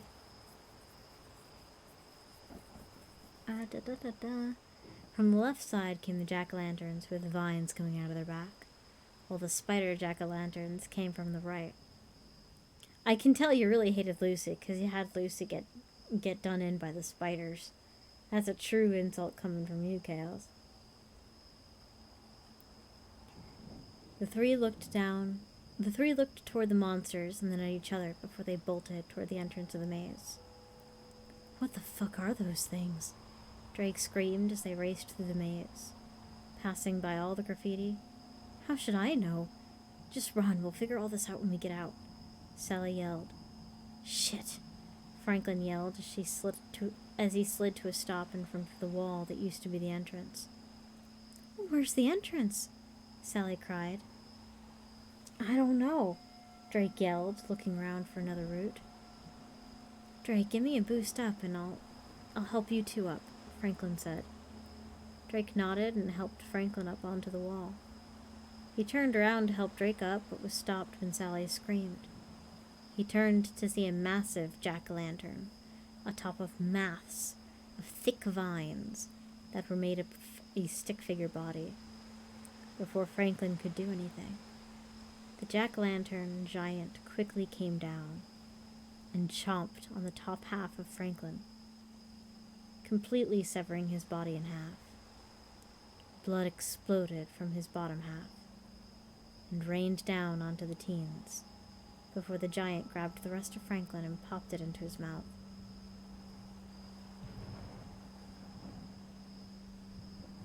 "You have pictures? Aw, hell yeah." I was listening on the way. It's been delightful. Hell yeah. Do-do-do-do. Do-do-do-do-do. I lost my place entirely. What am I gonna do? Oh, that's Sassy. I heard my phone going off thinking it was my emails. Nope, it's just Sassy responding in Words with Friends. We're good.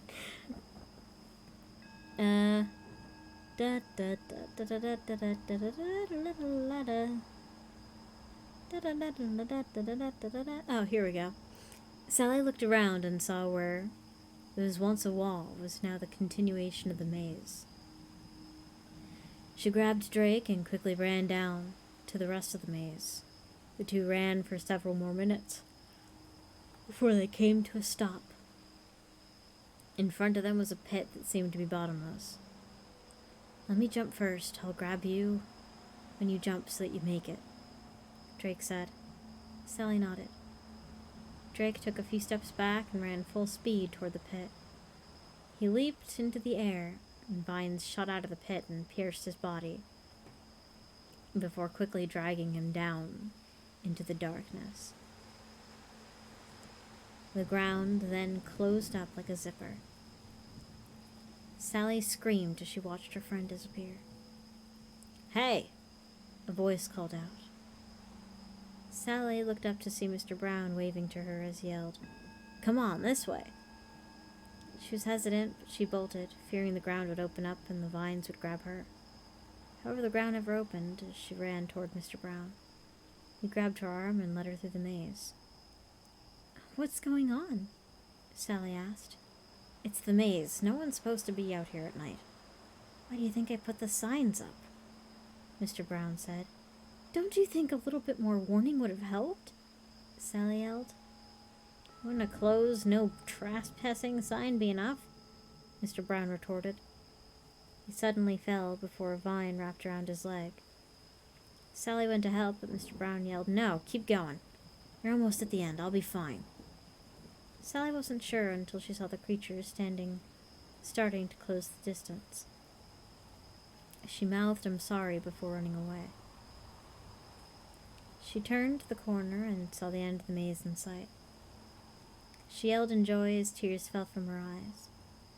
She finally went through the threshold of the exit and screamed in terror as she slid toward the massive pit at the end. An orange liquid made her slide into it. She quickly grabbed a tree root sticking out at the side of the pit. It whined and bent, but didn't break. She looked down and saw writhing vines with cone-shaped thorns on them at the bottom of the pit. She heard footsteps toward her, and she looked up to see Mr. Brown hunched over at the edge of the pit, breathing heavily. I'm getting too old for this running," he said before he reached into his pocket and wiped his brow of sweat. "Please help me," Sally pleaded as she reached out her arm. Mr. Brown finished wiping his brow before he said, "Now why would I go and do that?" Sally's eyes widened in terror before a growling sound from the pit made her turn her attention toward the vines. The vines seemed to open up, revealing what was hidden underneath. A massive white jack-o'-lantern in the shape of a human skull greeted her with its silent, laughing smile. She saw past the smile as its massive, jagged shark's teeth glinted in the moonlight. Large spider fangs curled out vertically from either side of its mouth. Each twitched toward its open maw, like it was welcoming her to its death trap. Sally looked from the monstrosity in the pit to Mr. Brown, who said, "I see you've met my friend." "What the hell is that?" Sally cried. "Not sure," Mr. Brown admitted before adding, "I've been calling it the Great Pumpkin. I reckon it's been here for years. It doesn't harm any of my livestock or the kids that like to run through the maze every year. However, it does have a taste for young flesh like yourself and your dim-witted friends." "Why?" Sassy cried as she tried to keep her grip on the tree root. "Fertile soil," Mr. Brown admitted before he explained. "Over the years, many of you teens decided to ransack my hay bale maze before you go off to college. A few teens go missing for fertilizer, and he gets fed. It's a win-win." Mr. Brown then sighed and looked Sally in the eyes and added, "However, I had hoped you had a bit more brain cells than your dim-witted brother." "Yeah, I had a feeling." Sassy's eyes widened just before a vine wrapped around her waist and pulled her into the maw of the waiting creature.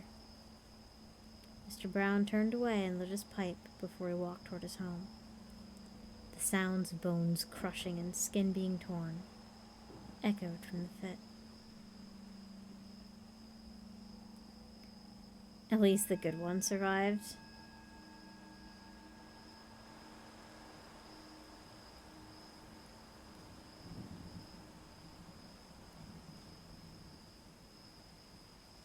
They all died.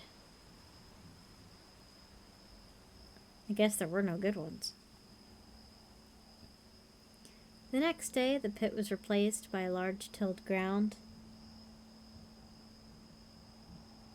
I said Sassy. God damn it, no. Sally. Sally got eaten by the pumpkin. Sassy will eat the pumpkin. Sassy is fine. Sassy. God damn it. I'm sorry, Sassy. That's like the second time. For the record, Sally's brother was eaten by the pumpkin. Don't threaten me with a good time. The next day, the pit was replaced by a large tilled ground at the end of the hay bale maze. Mr. Brown puffed at his pipe as he heard the car driving up toward his home. He turned to see the sheriff's... The sheriff's? What the fuck is a sheriff? The sheriff's police car driving up toward him. The car stopped at the entrance of the maze. Luckily, the creature under his property understood well enough to drag the teen's car under the dirt. Not sure if it was smart or if it was still hungry. Morning, Sheriff, Mr. Brown greeted. How many times do I need to tell you? You can just call me Patty, the sheriff said. Sorry about that. What brings you down this way? Mr. Brown asked. Got a couple teens missing. Didn't come home last night. Got some pictures if you don't mind looking at them and seeing if they came by. Patty explained as she handed him a clipboard with the teens' pictures. He didn't see the other teens and only saw Sally. He handed her back the pictures and said, Nope. Never saw any of them last night, but I'll keep an eye out for them. Thanks for your help, Mr. Brown, Patty said with a smirk. How many times? Mr. Brown said before he added. I was right! It was Snoopy! Charlie Brown! You can just call me Charlie. God damn! I knew!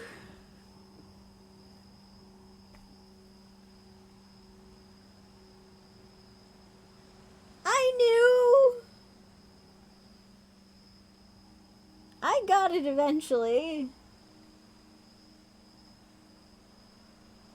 I couldn't remember it was called Charlie Brown. I just kept saying Snoopy because I'm an idiot.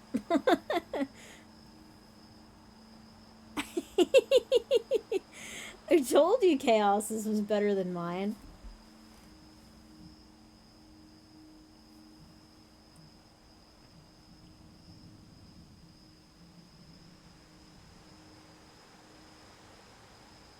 That's why I wanted to read mine first, so that, like, everyone could hear his. What am I?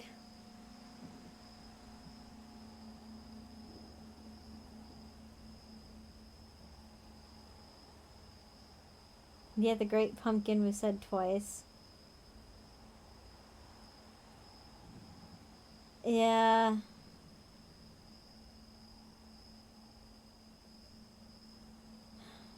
You right.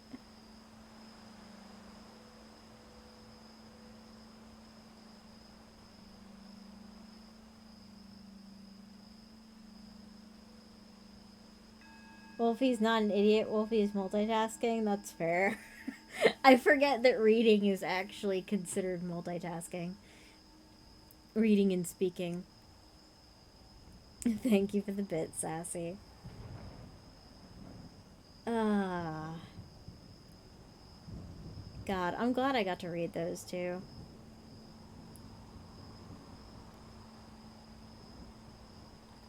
Alright.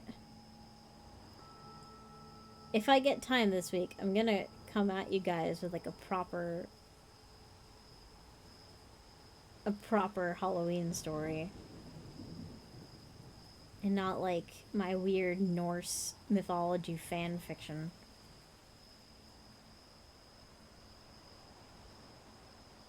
This is what happens when I watch a Charlie Brown holiday special. Dude, you should watch more things, because when you watch things and write things, it makes me very happy.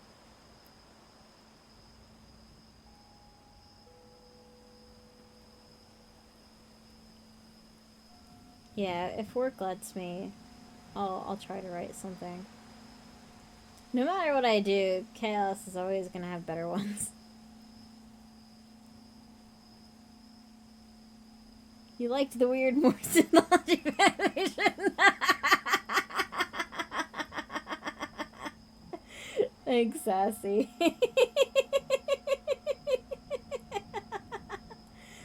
It's not particularly suited for October, but hey, I wrote it. Alright. And now, at 10:39, our feature presentation. The Birds. By whoever the fuck wrote this. Daphne du Maurier. You like my stories? Thanks, Chaos. I try. I think the closest one to like a horror story that I'm like actually proud of is the one where that priest turns into a crow. How is my voice going to be able to handle it? It's not. It's not. Oh god, drink water. Yeah, I need to drink water. Good god, how many pages is this? Am I making a mistake?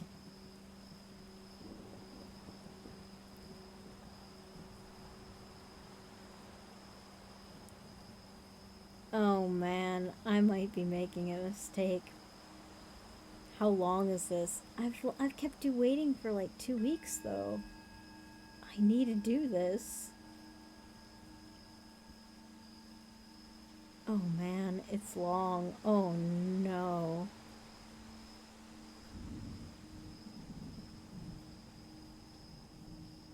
Alright, buckle up, chat. We're in for a long night. But first, I need to grab my water bottle.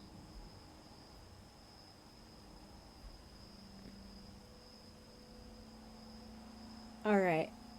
Y'all grab your water and your things. We're gonna do a quick... Do it, me wimp. Me wimp. I'll do it. I'll do the wimping. I need birds. Give me birds. That's too cheerful. Bird. Look at all this porn I don't have. Okay. You'll pass. Alright, 1 second. I might want to grab my charger as well. Oh man. I'm too young to be old.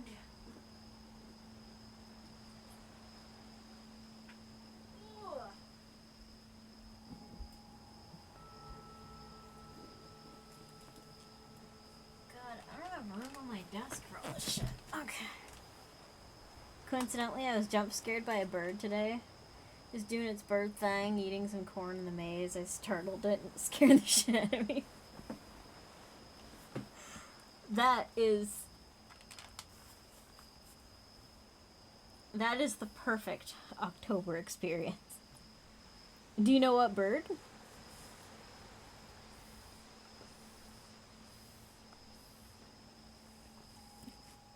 Do I dare talk about being old?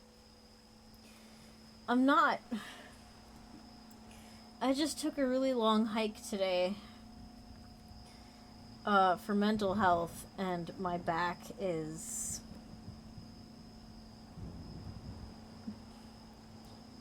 My back is subsequently talking shit.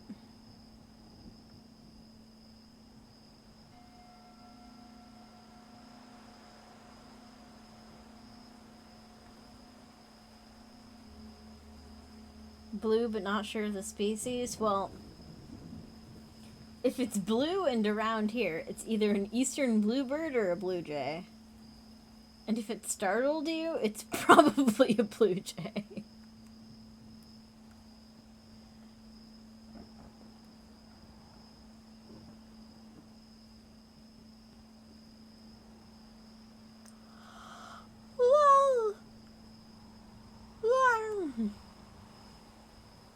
Oh man, here we go. The mistakes. Bigger side? Yeah, definitely blue jay. I don't think it would be a magpie. I don't think they live around here. Although I do want to write a spooky story centering around a magpie. I don't know why all my spooky story ideas are like birds. I guess I think a lot about birds. Yes! Okay, good. I'll try to get that one done.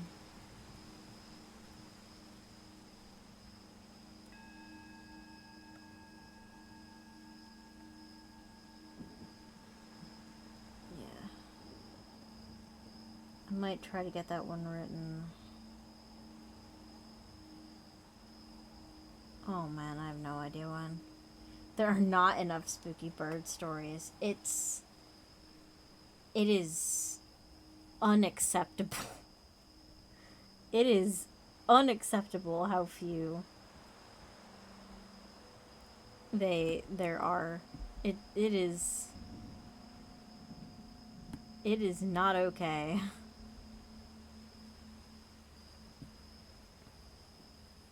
You might need to write a bird story. I think that's what our next challenge is going to be. I think our next challenge is going to be that. Hold on.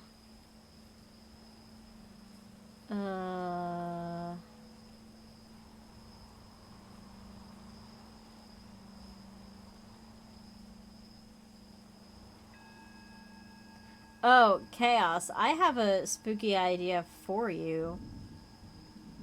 You just wrote yours in chat. Chaos.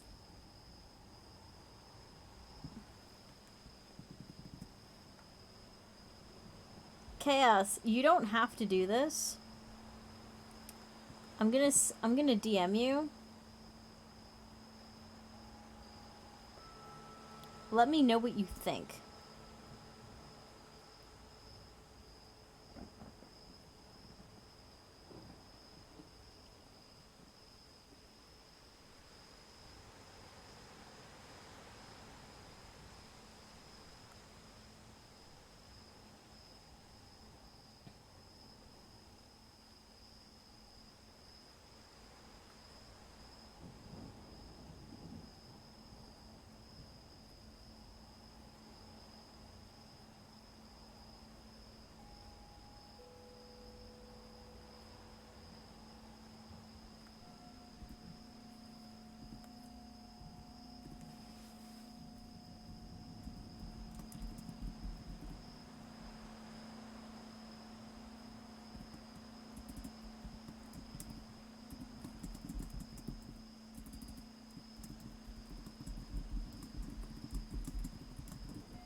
Hold on. Sorry, I needed to write something down.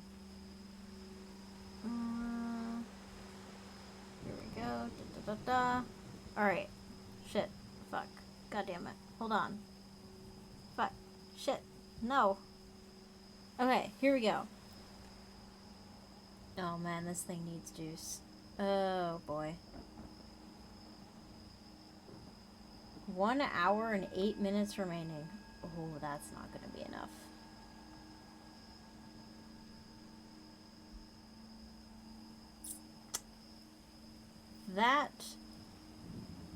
That's a bitch. Okay, hold on.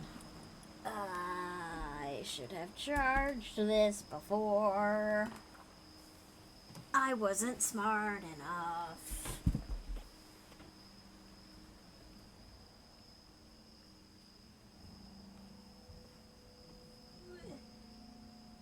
What the fuck is this thing?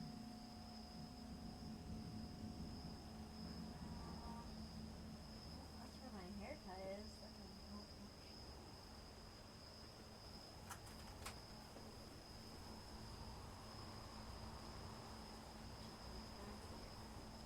Not helping me.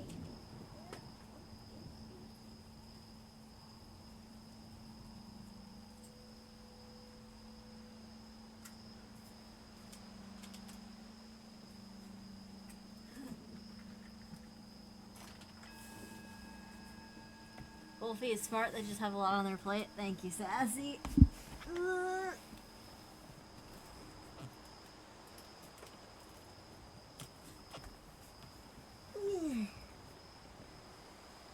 How did I get so tangled? Oh. Wait, why aren't you charging? Oh, because I didn't plug you in. Oh, I'm a fucking dumbass. Alright, there we go. No, I'm not. No, I'm not. No, I'm not. No money.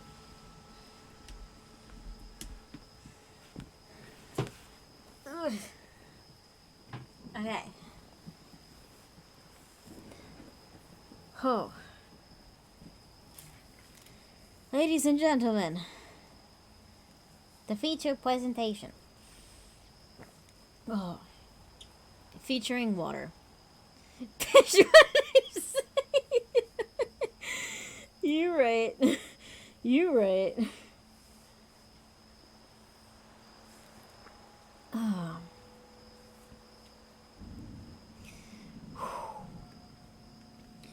On December the 3rd, the wind changed overnight, and it was winter.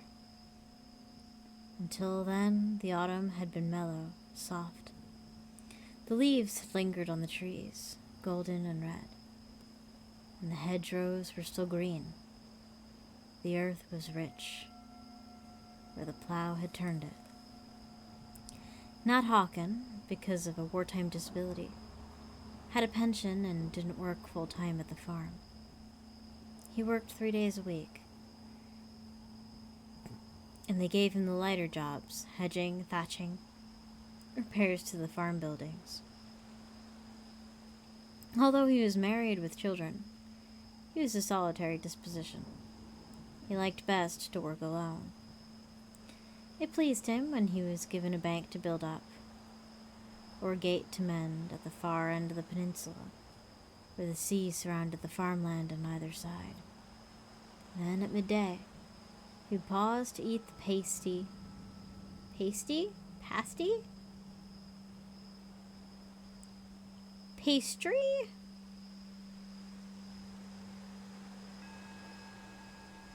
Pastry. It says pasty. It says pasty. I don't know. Eat something that his wife had baked for him. And sitting on the cliff's edge, would watch the birds. Autumn was better. Colloquialism? Oh, so it does say pasty. Thank you, Sassy.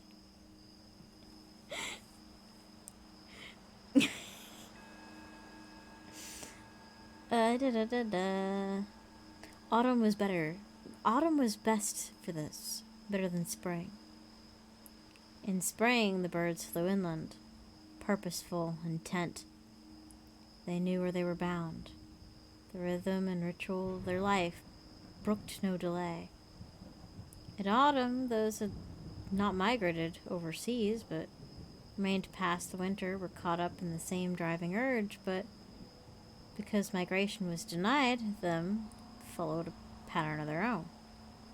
Great flocks of them came to the peninsula, restless, uneasy, spending themselves in motion, now wheeling, circling in the sky, now settling to feed on the rich new-turned soil. But even when they had fed, it was as though they did so without hunger, without desire. Restlessness drove them to the skies again. Black and white, jackdaw and gull, mingled in strange partnership, seeking some sort of liberation, never satisfied, never still. Flocks of starlings, rustling like silk, flew to fresh pasture, driven by the same necessity of movement, and the smaller birds, like the finches and larks, scattered from tree to hedge, as if compelled. Nat watched them, and he watched the seabirds too. Down in the bay, they waited for the tide. They had more patience. Oyster catchers, redshank, sanderling, and curlew watched by the water's edge as the slow sea sucked to the shore and then withdrew, leaving the strip of seaweed bare, and the shingle churned. The seabirds raced and ran upon the beaches. Then that same impulse to flight seized upon them too. Crying, whistling, calling, they skimmed to the placid sea and left the shore. Make haste, make speed, hurry and be gone. Yet where and to what purpose?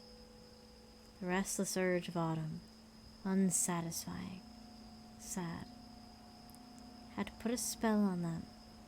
They must flock and wheel and cry. They must spill themselves of motion before winter came. Perhaps, thought Nat, munching his pasty by the cliff's edge, a message comes to the birds in autumn, like a warning. Winter is coming. Many of them perish. And like people who, apprehensive of death before their time, drive themselves to work or folly, the birds do likewise. The birds had been more restless than ever this fall of the year, the agitation more marked because the days were still. As the tractor traced its path up and down the western hills, the figure of the farmer silhouetted on the driver's seat. The whole machine and the man upon it would be lost momentarily in the great cloud of wheeling, crying birds. There were many more than usual. Nat was sure of this. Always in autumn they followed the plow, but not in great flocks like these, nor with such clamor. Nat remarked upon it when the hedging was finished for the day. "Yes," said the farmer, "there are more birds about than usual. I've noticed it too. And darn, some of them taking no notice of the tractor. One or two gulls came so close to my head this afternoon I thought they'd knock my cap off. As it was, I could scarcely see what I was doing when they were overhead and I had the sun in my eyes. I have a notion the weather will change. It'll be a hard winter. That's why the birds are restless." Nat, trampling home across the fields and down to the lane to his cottage, saw the birds still flocking over the western hills in the last glow of the sun. No wind, and the grey sea calm and full. Campion in bloom yet in the hedges, and the air mild. The farmer was right, though, and it was that night the weather turned. Nat's bedroom faced east. He woke just after 2 and heard the wind in the chimney. Not the storm and bluster of a southwesterly gale, bringing the rain, but an east wind, cold and dry. It sounded hollow in the chimney, and a loose slate rattled on the roof. Nat listened, and he could hear the sea roaring in the bay. Even the air in the small bedroom had turned chill. A draft came under the skirting of the door, blowing upon the bed. Nat drew the blanket round him, leaned closer to the back of his sleeping wife, and stayed wakeful, watchful, aware of misgiving without cause. Then he heard tapping on the window. There was no creeper on the cottage walls to break loose and scratch upon the pane. He listened, and the tapping continued until, irritated by the sound, Nat got out of his bed and went to the window. He opened it. As he did so, something brushed his hand, jabbing at his knuckles, grazing the skin. Then he saw the flutter of wings, and it was gone, over the roof, behind the cottage. It was a bird. Of what kind of bird, he could not tell. The wind must have driven it to shelter on the sill. He shut the window and went back to bed, but feeling his knuckles wet, put his mouth to the scratch. The bird had drawn blood. Frightened, he supposed, and bewildered, the bird seeking shelter had stabbed him in the darkness. Once more he settled himself to sleep. Presently the tapping came again, this time more forceful, more insistent, and now his wife woke at the sound, and turning in the bed said to him, "See to the window, Nat, it's rattling." "I've already seen to it," he told her. "There's some bird there trying to get in. Can't you hear the wind? It's blowing from the east, driving the birds to the shelter." Send them away," she said. "I can't sleep with that noise." He went to the window for a second time, and now when he opened it, there was not one bird upon the sill, but half a dozen, and they flew straight into his face, attacking him. "I am suddenly Irish. Oh, Lord," he shouted, striking out at them with his arms, scattering them. Like the first one, they flew over the roof and disappeared. Quickly, he let the window fall and latched it. "Did you hear that?" he said. "They went for me. Tried to pick my eyes." He stood by the window, peering into the darkness, and could see nothing. His wife, heavy with sleep, murmured from bed. "I'm not making it up," he said, angry at her suggestion. "I'll tell you the birds were still on the sill, trying to get into the room." Suddenly a frightened cry came from the room across the passage where the children slept. "It's Jill," said his wife, roused at the sound, sitting up in bed. "Go to her, see what's the matter." Nat lit the candle, but when he opened the bedroom door to cross the passage, the draught blew out the flame. There came a second cry of terror, this time from both children, and stumbling into their room, he felt the beating of wings about him in the darkness. The window was wide open. Through it came the birds, hitting first the ceiling and the walls, and swerving in mid-flight, turning to the children in their beds. "It's all right, I'm here," shouted Nat, and the children flung themselves screaming upon him, while in the darkness the birds rose and dived and came from again. "What is it now? What's happened?" his wife called from the further bedroom, and swiftly he pushed the children through the door to the passage and shut it upon them, so that he was alone now, in their bedroom, with the birds. He seized a blanket from the nearest bed, and using it as a weapon, flung to the right and left about him in the air. He felt the thud of bodies, heard the fluttering of wings, but they were not yet defeated, for again and again they returned to the assault, jabbing at his hands, his head, their little stabbing beaks sharp as a pointed fork. That bit's true. The blankets became weapon of defense. He wound it about his head, and then in greater darkness beat the birds with his bare hands. He dared not stumble to the door and open it, lest in doing so the birds should follow him.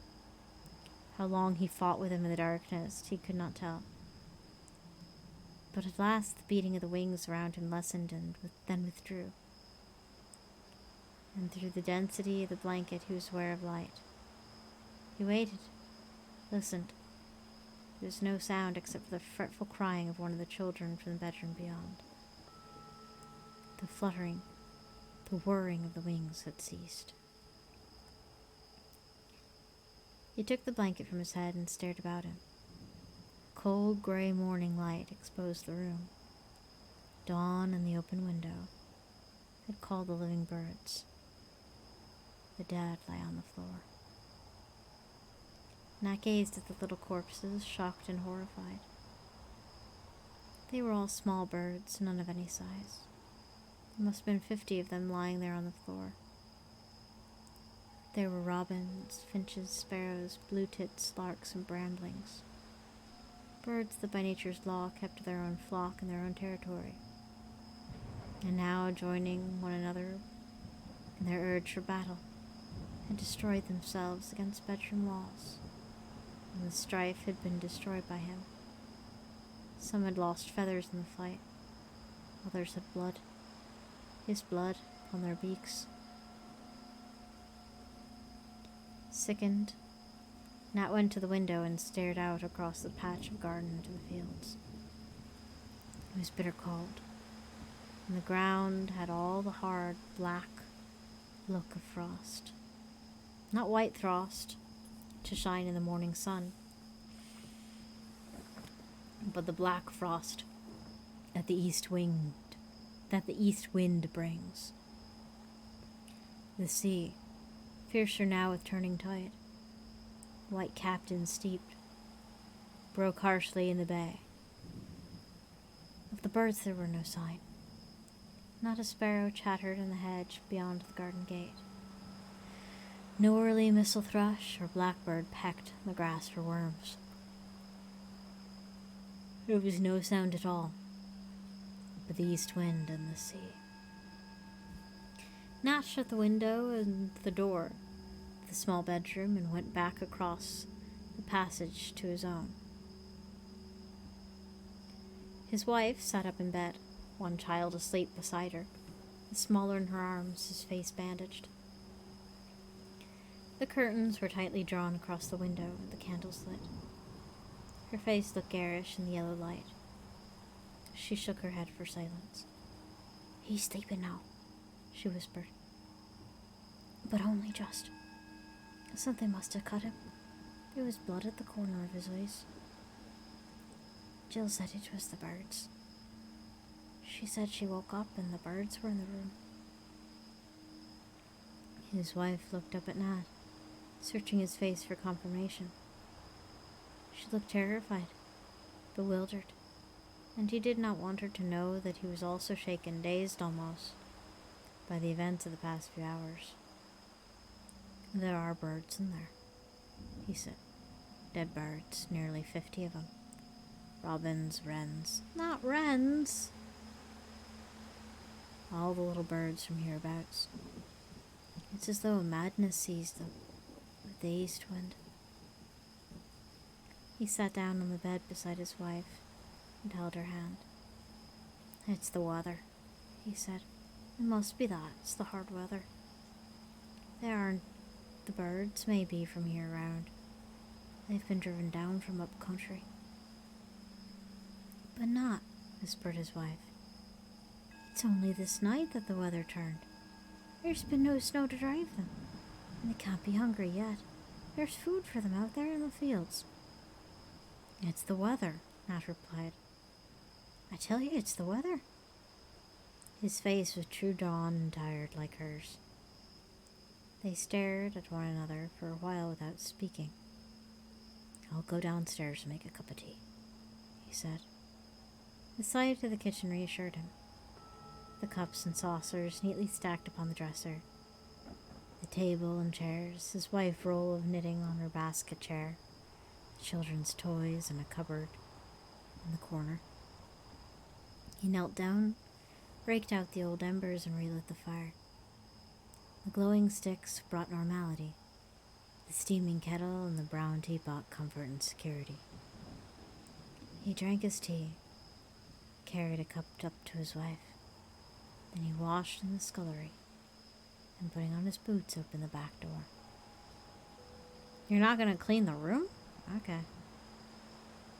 The sky was hard and leaden, and the brown hills that had gleamed in the sun the day before looked dark and bare.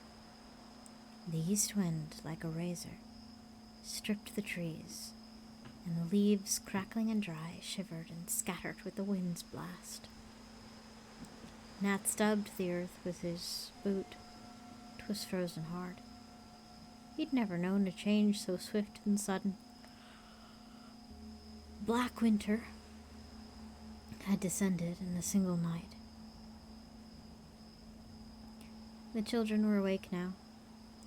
Jill was chattering upstairs, and young Johnny crying once again. Nat heard his wife's voice, soothing, comforting. Presently they came down. He had breakfast ready for them, and the routine of the day began. "Did you drive away the birds?" asked Jill, restored to calm because the kitchen fire, because of the day, because of breakfast. "Yes, they've all gone now," said Nat. "'Twas the east wind that brought them in. They were frightened and lost. They wanted shelter." "They tried to peck us," said Jill. "They went for Johnny's eyes." "Fright made them do that," said Nat. "They didn't know where they were in the dark bedroom." "I hope they don't come again," said Jill. "Perhaps if we put bread for them outside the window, they will eat it and fly away." Aw. She finished her breakfast and went for her coat and hood, her school books and her satchel. Nat said nothing, but his wife looked at him across the table.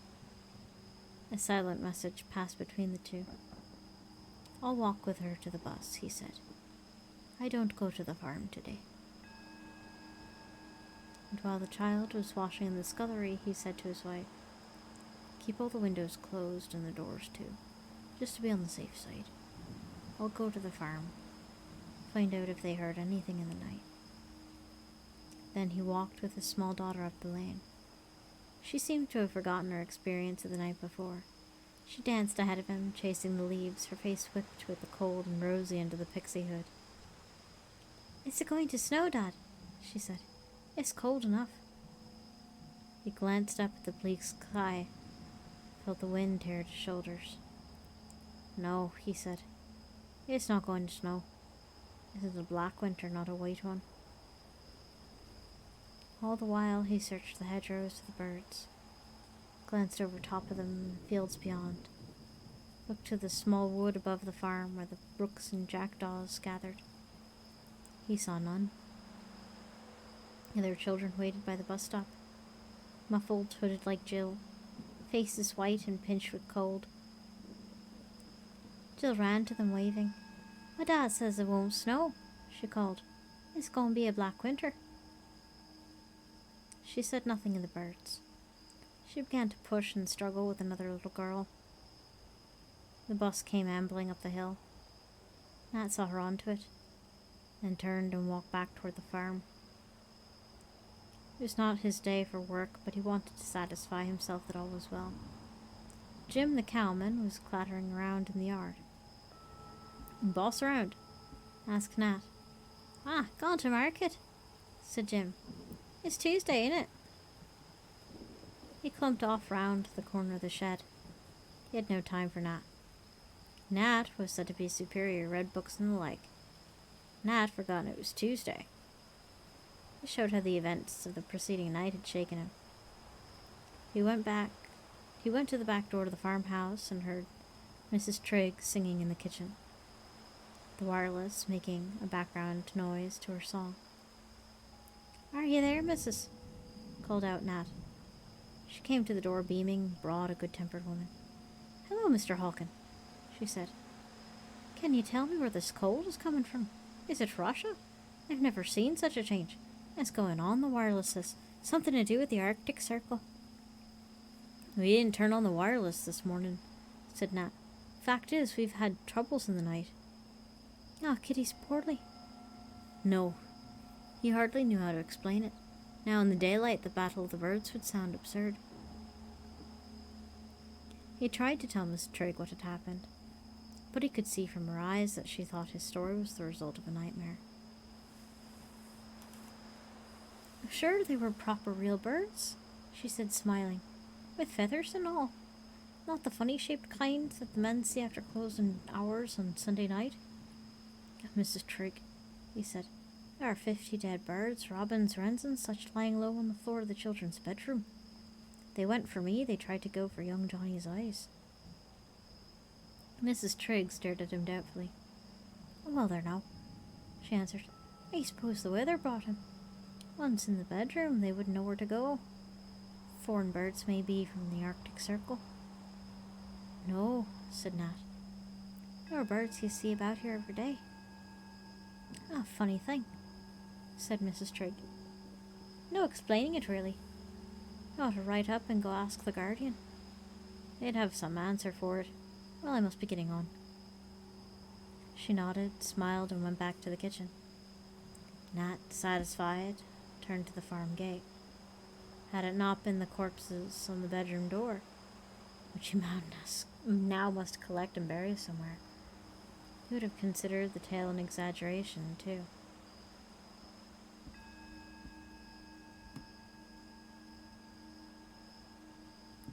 Jim was standing by the gate. Had any trouble with the birds? Asked Nat.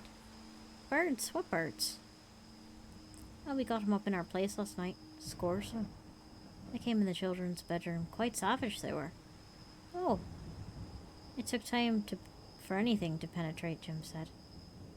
Ah, never heard of birds acting savage, he said at length. Ah, they get tame, like sometimes.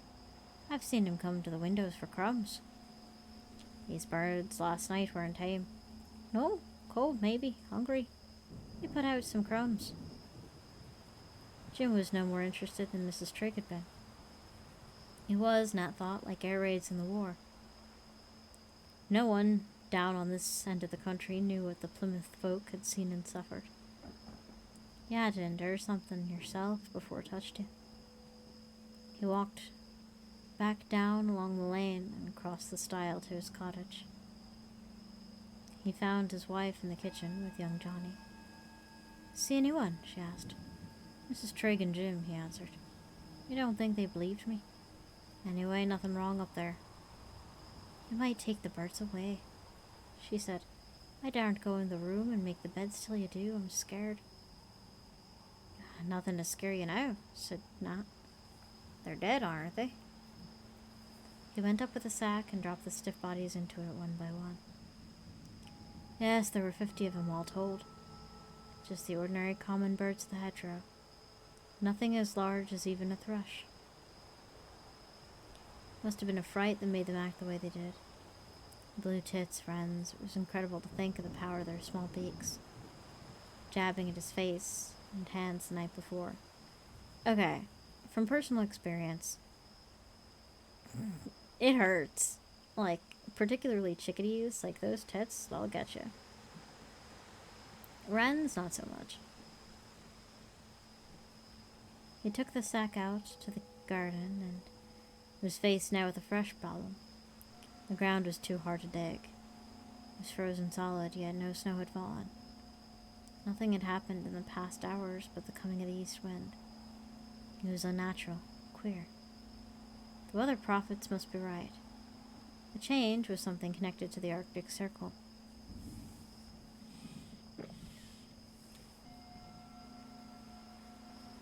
Oh.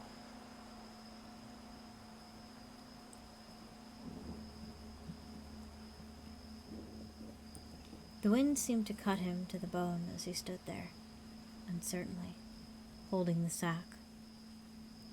He could see the white-capped seas breaking down under the bay. He decided to take the birds to the shore and bury them.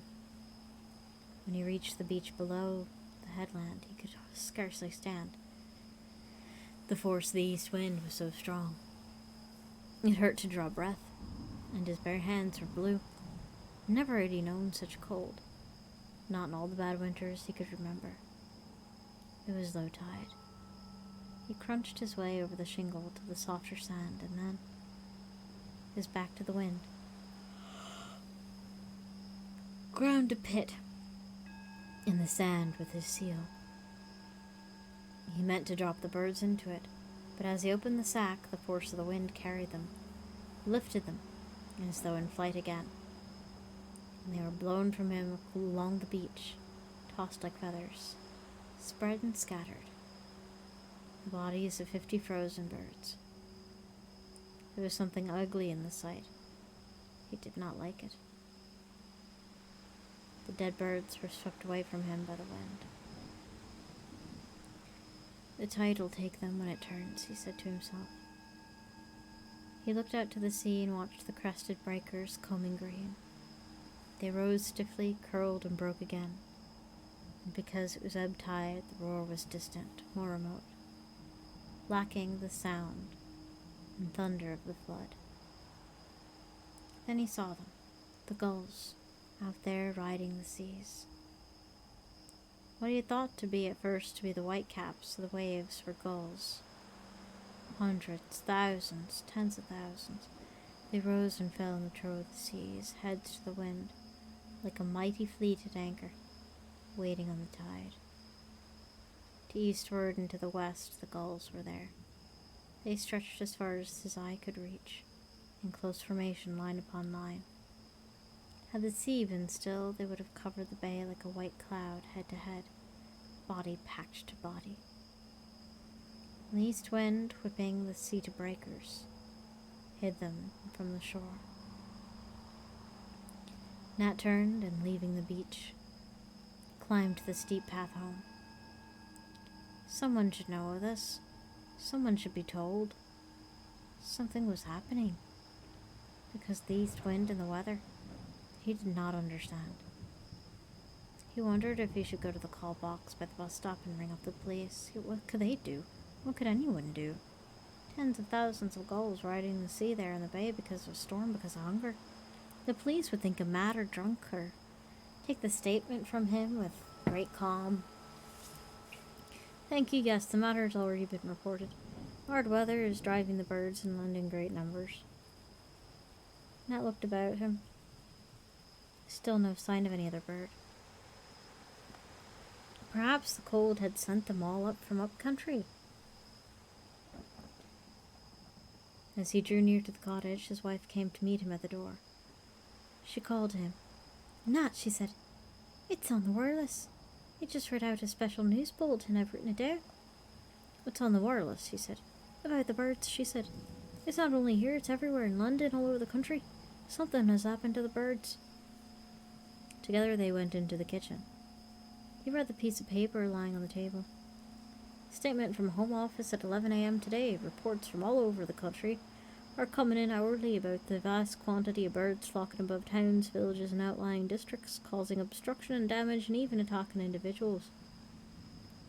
It is thought that the Arctic airstream, at present covering the British Isles, is causing the birds to migrate south in immense numbers, and intense hunger may drive these birds to attack human beings.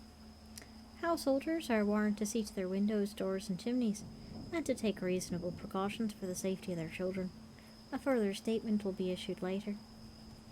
A kind of excitement seized Nat. He looked at his wife in triumph. Ah, there you are, he said.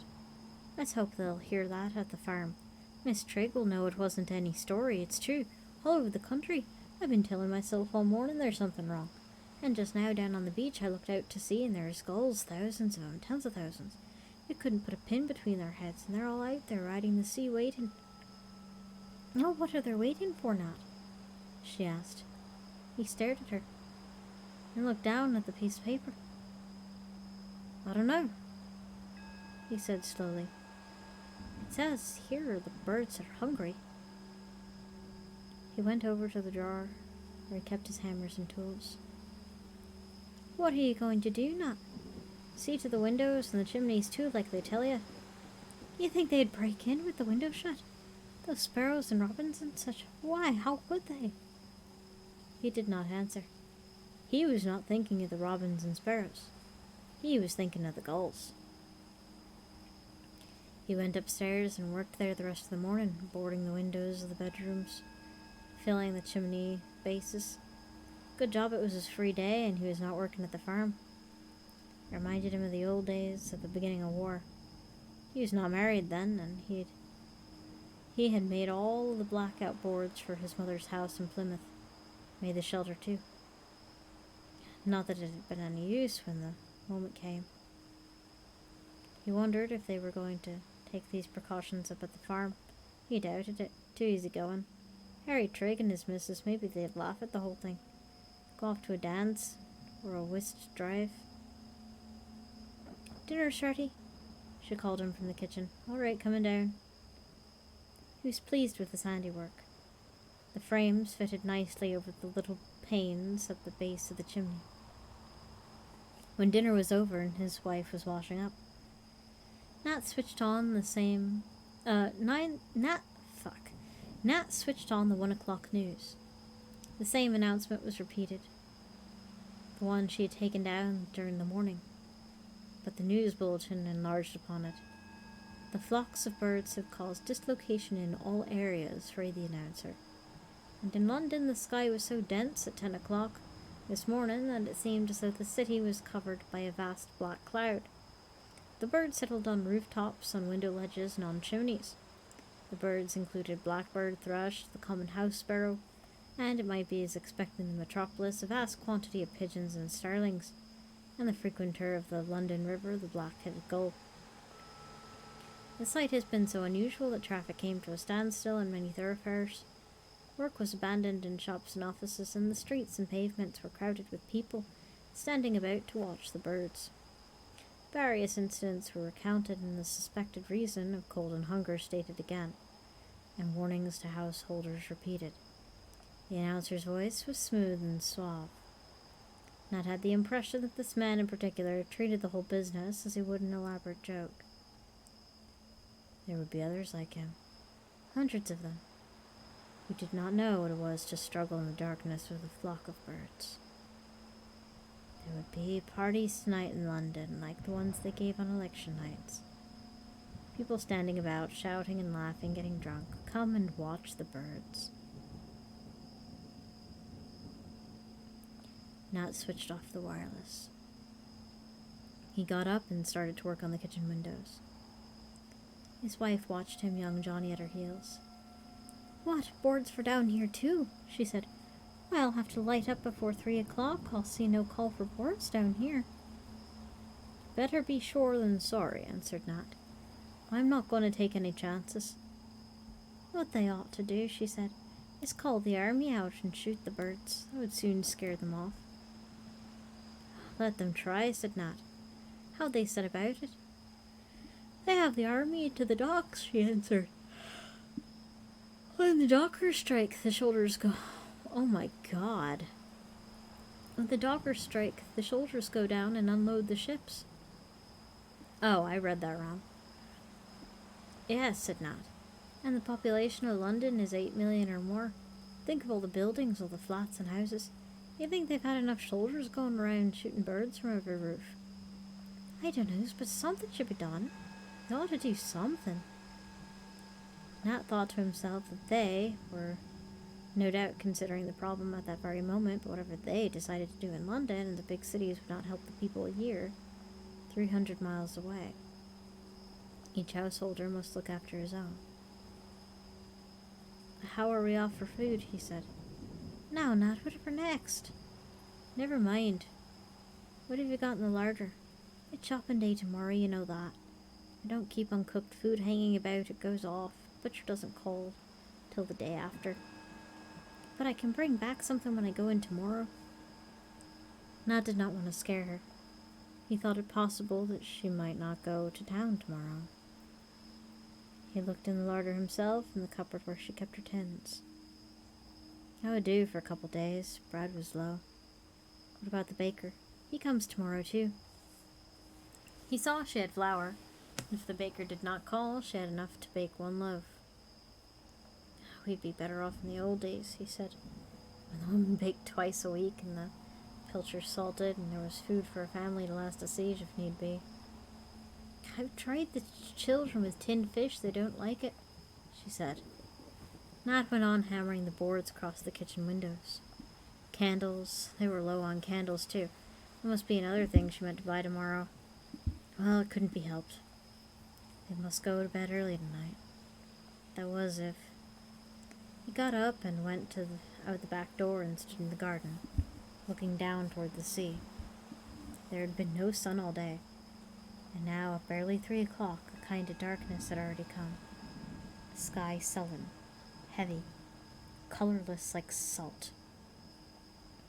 He could hear the vicious sea drumming on the rocks. He walked down the path halfway to the beach, and then he stopped. He could see the tide had turned. The rock that had shone in the mid-morning was now covered, but it was not the sea that held his eyes. The gulls had risen. They were circling, hundreds of them, thousands of them, lifting their wings against the wind. It was the gulls that made the darkening of the sky, and they were silent. They made not a sound. They just went on soaring and circling, rising, falling, trying their strength against the wind. Nat turned. He ran up the path back to the cottage. "I'm going for Jill," he said. "I'll wait for her at the bus stop." "What's the matter?" said his wife. "You've gone quite white." "Keep Johnny inside," he said. "Keep the door shut. Light up now and draw the curtains." "It's only just gone 3," she said. "Never mind, do what I tell you." He looked inside the tool shed outside the outside the back door. Nothing there of much use. The spade was too heavy, a fork was no good. He took the hoe. It was the only possible tool and light enough to carry. He started walking up the lane to the bus stop, and now and again glanced back over his shoulder. The gulls had risen higher now. Their circles were broader, wider, and they were spreading out in huge formation across the sky. He hurried on, although he knew the bus would not come to the top of the hill before 4 o'clock. He had to hurry. He passed no one on the way. He was glad of this no time to stop and chatter. At the top of the hill he waited. He was much too soon. It was half an hour still to go. The east wind came whipping across the fields from higher ground. He stamped his feet and blew upon his hands. In the distance he could see the clay hills, white and clean, against the heavy pallor of the sky. Something black rose from behind them, like a smudge at first, then widening, becoming deeper. And the smudge became a cloud, and the cloud divided again into 5 other clouds, spreading north, east, south, and west. And they were not clouds at all. They were birds. He watched them travel across the sky, and as one section passed overhead, within 200 or 300 feet of him, he knew from their speed they were bound inland up country, and they had no business with the people here on the peninsula. There were rooks, crows, jackdaws, magpies, jays, all birds that usually preyed on smaller species. But this afternoon they were bound on some other mission. They've been given the towns, thought Nat. They know what they've got to do. We don't matter so much here. The gulls will serve for us. The others will go to towns. He went to the call box, stepped inside, and lifted the receiver. The exchange would do. He would pass the message on. "I am speaking from the highway," he said. "By the bus stop. I want to report large formations of birds traveling up country. The gulls are also forming in the bay." "All right," answered the voice, laconic, weary. "You'll be sure to pass the message on to the proper quarter?" "Yes, yes." Impatient now, fed up, the buzzing note resumed. "She's another," thought Nat. "She doesn't care. Maybe she's had to answer calls all day. She hopes to go to the pictures tonight. She'll squeeze some fellow's hand and point at the sky and say, 'Look at all them birds.' She doesn't care." The bus came lumbering up the hill. Jim climbed out and 3 or 4 other children. The bus went on towards town. "What's the hoe for, Dad?" They crowded around him, laughing, pointing. "I just brought it along," he said. "Come on now, let's get home. It's cold, no hanging about. Here, you. I'll watch you across the field, see how fast you can run."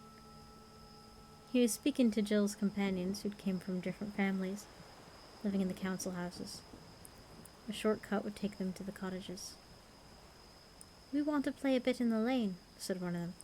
I know you don't. You go on off home and I'll tell your mammy. They whispered to one another, wide-eyed, and scuttled off across the fields. Jim stared at her father, her mouth sullen. We always play in the lane, she said. Not tonight, you don't. He said, Come on. Come on now, no dawdling. He could see the gulls now, circling in the fields, coming in toward the land, still silent, still no sound. Look, Dad, look over there. Look at all the gulls. Yes, hurry now. Where are they flying to? Where are they going? Up country, I dare say. Where it's warmer. He seized her hand and dragged her after him, going along the lane. Don't go so fast, I can't keep up. The gulls were copying the rooks and crows.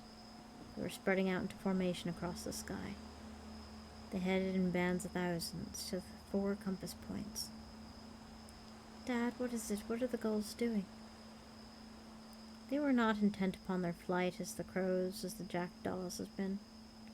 They still circled overhead, nor did they fly so high.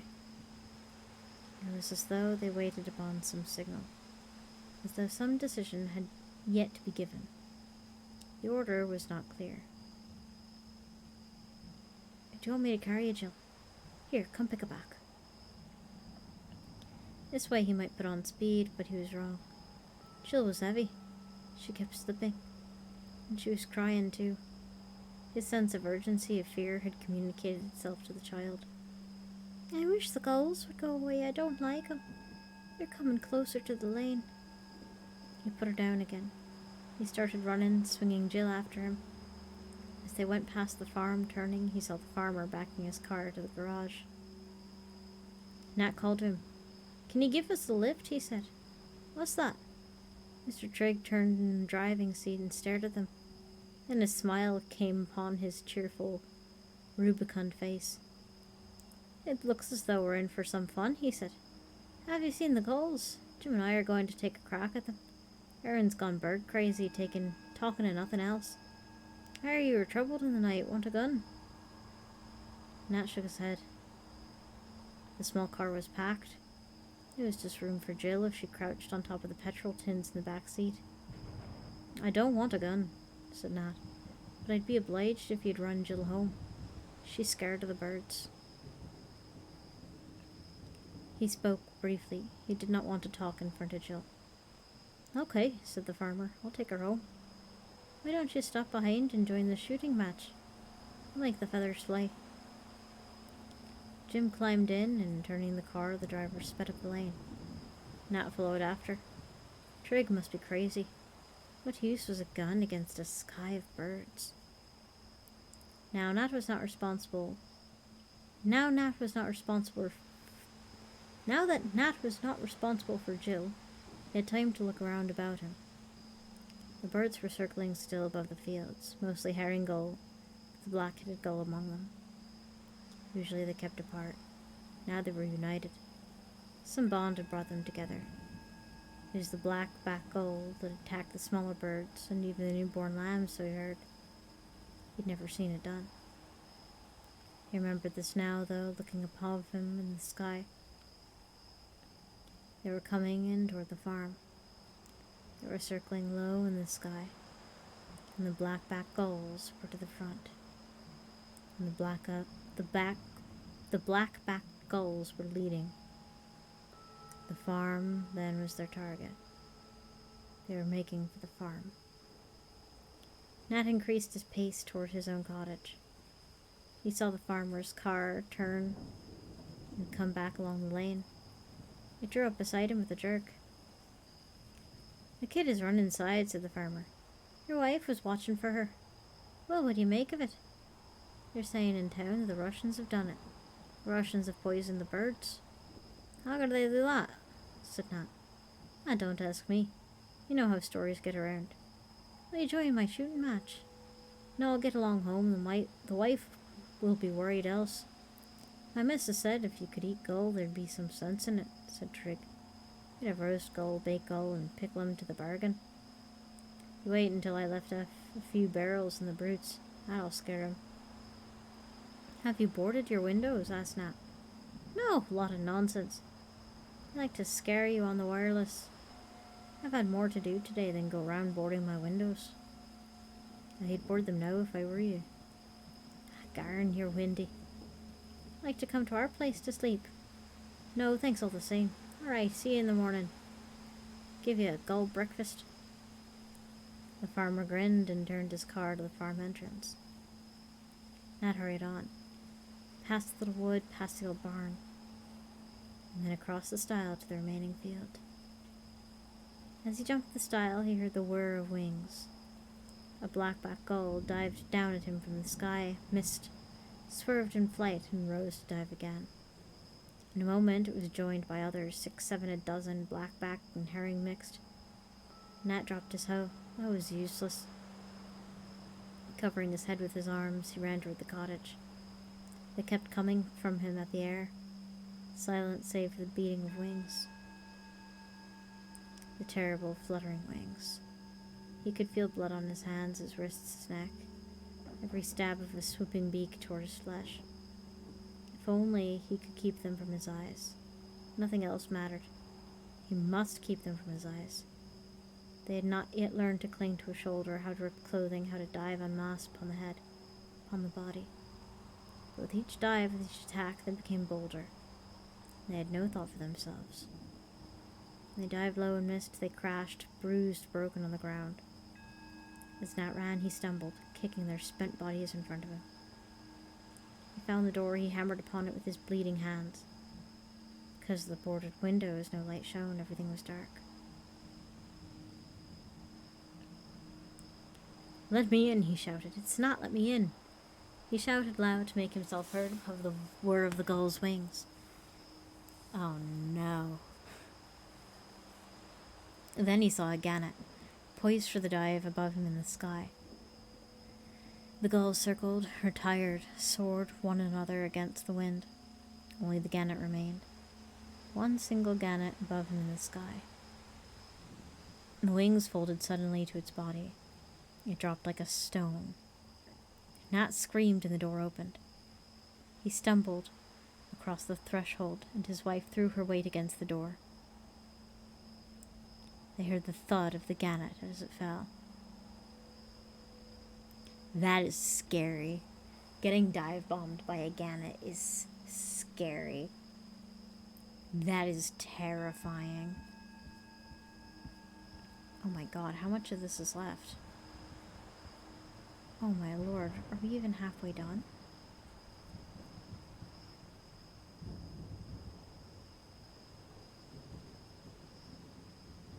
Oh my god.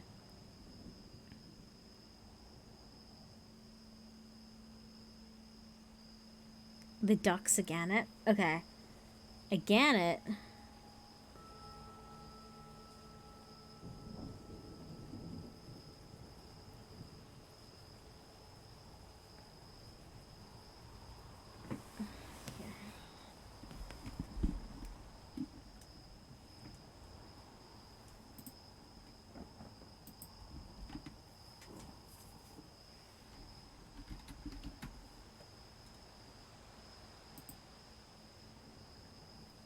This is a gannet.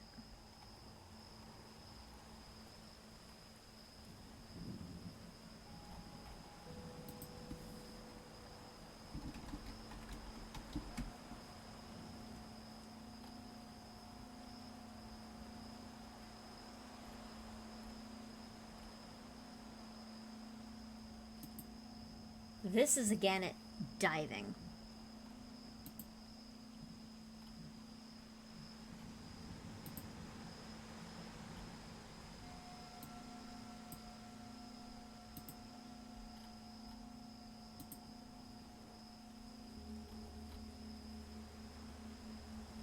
You do not want to be hit in the top of the head by a bird bullet.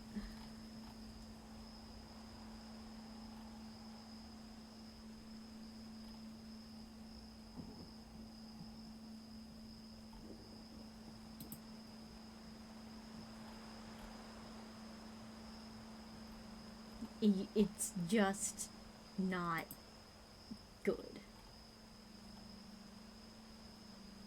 You do not want that to be you.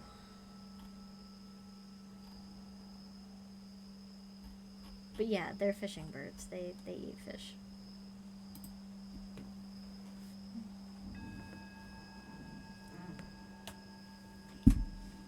Yeah. Like a torpedo. Exactly like a torpedo. That's why I said, oh no, when I saw the word gannet. I went, oh god. I was just like, if he gets hit by the gannet, that's GG.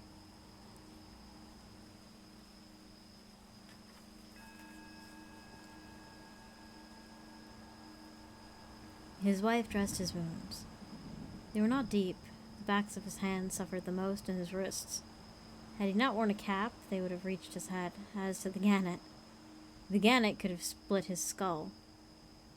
The children were crying, of course. They had seen the blood on his father's hands.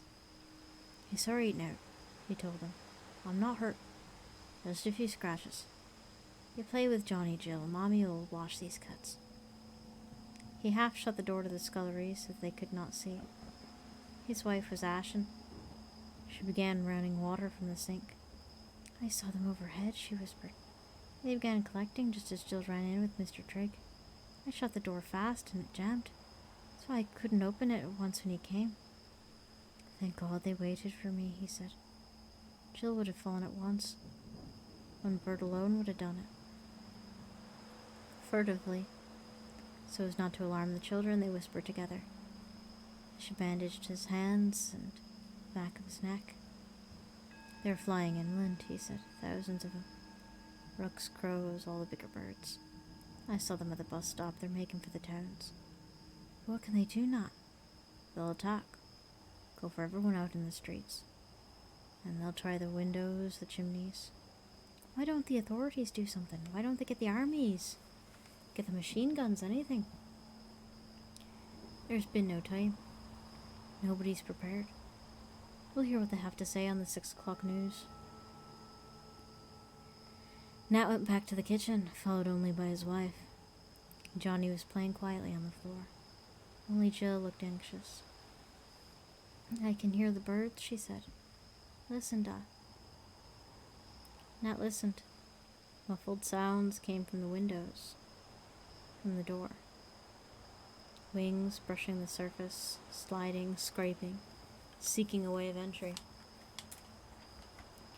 The sound of many bodies pressed together, shuffling on the sills. Now and again came a thud, a crash, as some birds dived and fell. Some of them will kill themselves that way, he thought. But not enough. Never enough. All right, he said aloud. I've got boards all over the windows, Jill. The birds can't get in. He went and examined all the windows. His work had been thorough. Every gap was closed. He would make extra certain, however. He found wedges, pieces of old tin, strips of wood and metal, and fashioned them to the sides to reinforce the boards. His hammering helped to deafen the sound of the birds, the shuffling, the tapping, and the more ominous. He did not want his wife or the children to hear it. The splinter of cracked glass. Turn on the wireless, he said. Let's have the wireless. This would drown out the sound also. He went upstairs to the bedrooms and reinforced the windows there. Now he could hear the birds on the roof, the scraping of claws, the sliding, jostling sound. He decided they must sleep in the kitchen, keep up the fire, bring down the mattresses and lay them on the floor. He was afraid of the bedroom chimneys. The boards he'd placed at the chimney bases might give way. In the kitchen they would be safe because of the fire. He would have to make a joke of it, pretend the children that they were playing at camp. If the worst happened and the birds forced an entry down the bedroom chimneys, it would be hours, days perhaps, before they could break down the doors. The birds would be imprisoned in the bedrooms. They could do no harm there. Crowded together, they would stifle and die. He began to bring the mattresses downstairs. At the sight of them, his wife's eyes widened in apprehension. She thought the birds had already broken in upstairs. All right, he said cheerfully. We'll all sleep together in the kitchen tonight. We're cozy here by the fire. Then we shan't be worried about those silly old birds tapping at the windows. He made the children help him rearrange the furniture, and he took precaution of moving the dresser, with his wife's help, across the window. It fitted well. It was an added safeguard. The mattresses could now be lain, one beside the other, against the wall where the dresser had stood. We're safe enough now, he thought. We're snug and tight, like an air raid shelter. We can hold out. It's just the food that worries me, food and coal and fire. We've enough for 2 or 3 days, not more. By that time... no use thinking ahead as far as that. They'd be giving directions on the wireless. People will be told what to do. And now, in the midst of many problems, he realized it was dance music only coming in from the air. Not children's hours, it should have been. He glanced at the dial. Yes, they were on the home service, all right. Dance records.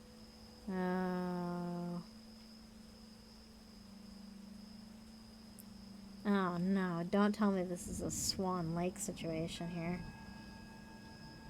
He switched to the light program. He knew the reason. The usual programs had been abandoned. This happened at exceptional times, elections and such.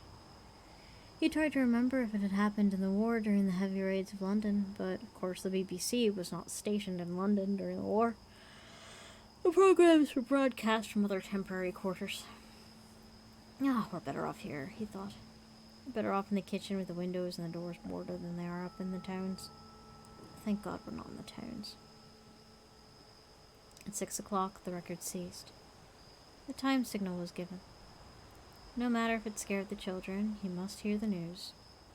There was a pause after the pips. Then the announcer spoke. His voice was solemn, quite different from midday. This is London, he said. A national emergency was proclaimed at 4 o'clock this afternoon.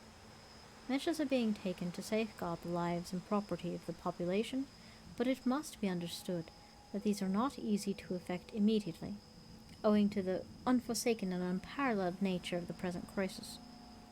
Every householder must take precautions to his own building, and where several people live together, as in flats and apartments, they must unite to do the utmost they can to prevent entry. It is absolutely imperative that every individual stays indoors tonight, and that no one at all remains on the streets, or roads, or anywhere without doors. The birds in vast numbers are attacking anyone in sight, and have already begun an assault upon buildings, but these with due care should be impenetrable. The population is asked to remain calm and not to panic. Owing to the exceptional nature of the emergency, there will be no further transmission from any broadcasting station until 7 a.m. tomorrow.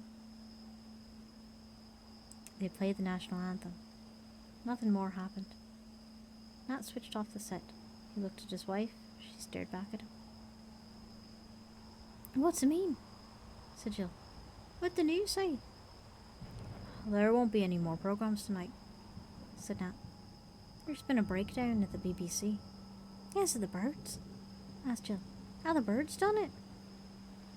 No, said Nat. It's just that everyone's very busy, and then of course they have to get rid of the birds messing everything up in the towns. Well, we can manage without the wireless for one evening. Oh, I wish we had a gramophone, said Jill. That'd be better than nothing. She had her face turned to the dresser, backed against the windows. Try as they did to ignore it, they were all aware of the shuffling, the stabbing, the persistent beating and sweeping of wings. We'll have supper early, suggested Nat. Something for a treat. Ask Mammy. Toasted cheese, eh? Something they'll like. He winked and nodded at his wife. He wanted the look of dread, of apprehension, to go from Jill's face. He helped with the supper, whistling, singing, making as much clatter as he could. It seemed to him that the shuffling and tapping were not so intense as they had been at first. Presently he went up to the bedrooms and listened, and he no longer heard the jostling for place upon the roof. They've got reasoning powers, he thought. They know it's hard to break in here. They'll try elsewhere. They won't waste their time with us. Supper passed without incident, and from then, when they were clearing away, they heard a new sound, droning, familiar. a sound they all knew and understood. His wife looked up at him, her face alight. "It's planes," she said. "They're sending out planes after the birds. That's what I said they ought to do all along. That'll get 'em. Isn't that gunfire? Can you hear guns?" It might be gunfire out at sea. Nat could not tell. Big naval guns might have an effect on the gulls out at sea, but the gulls were inland now. The gulls couldn't shell the shore because of the population. "It's good, isn't it?" said his wife. "To hear the planes."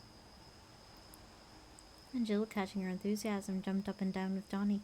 "The planes will get the birds. The planes will shoot him."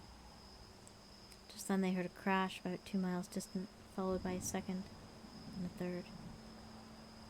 The droning became more distant, passed away out at sea. "What was that?" asked his wife. "Were they dropping bombs on the birds?" "Oh no." "I don't know," I answered Matt. "I don't think so." He did not want to tell her that the sound that they had heard was the crashing of aircraft.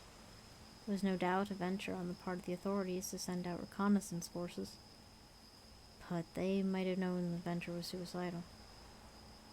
What could an aircraft do against birds that flung themselves to death against propeller and fuselage, but hurtled to the ground themselves? This was being tried now, he supposed, over the whole country, and at a cost. Someone high up had lost his head. "Where have the planes gone, Dad?" asked Jill.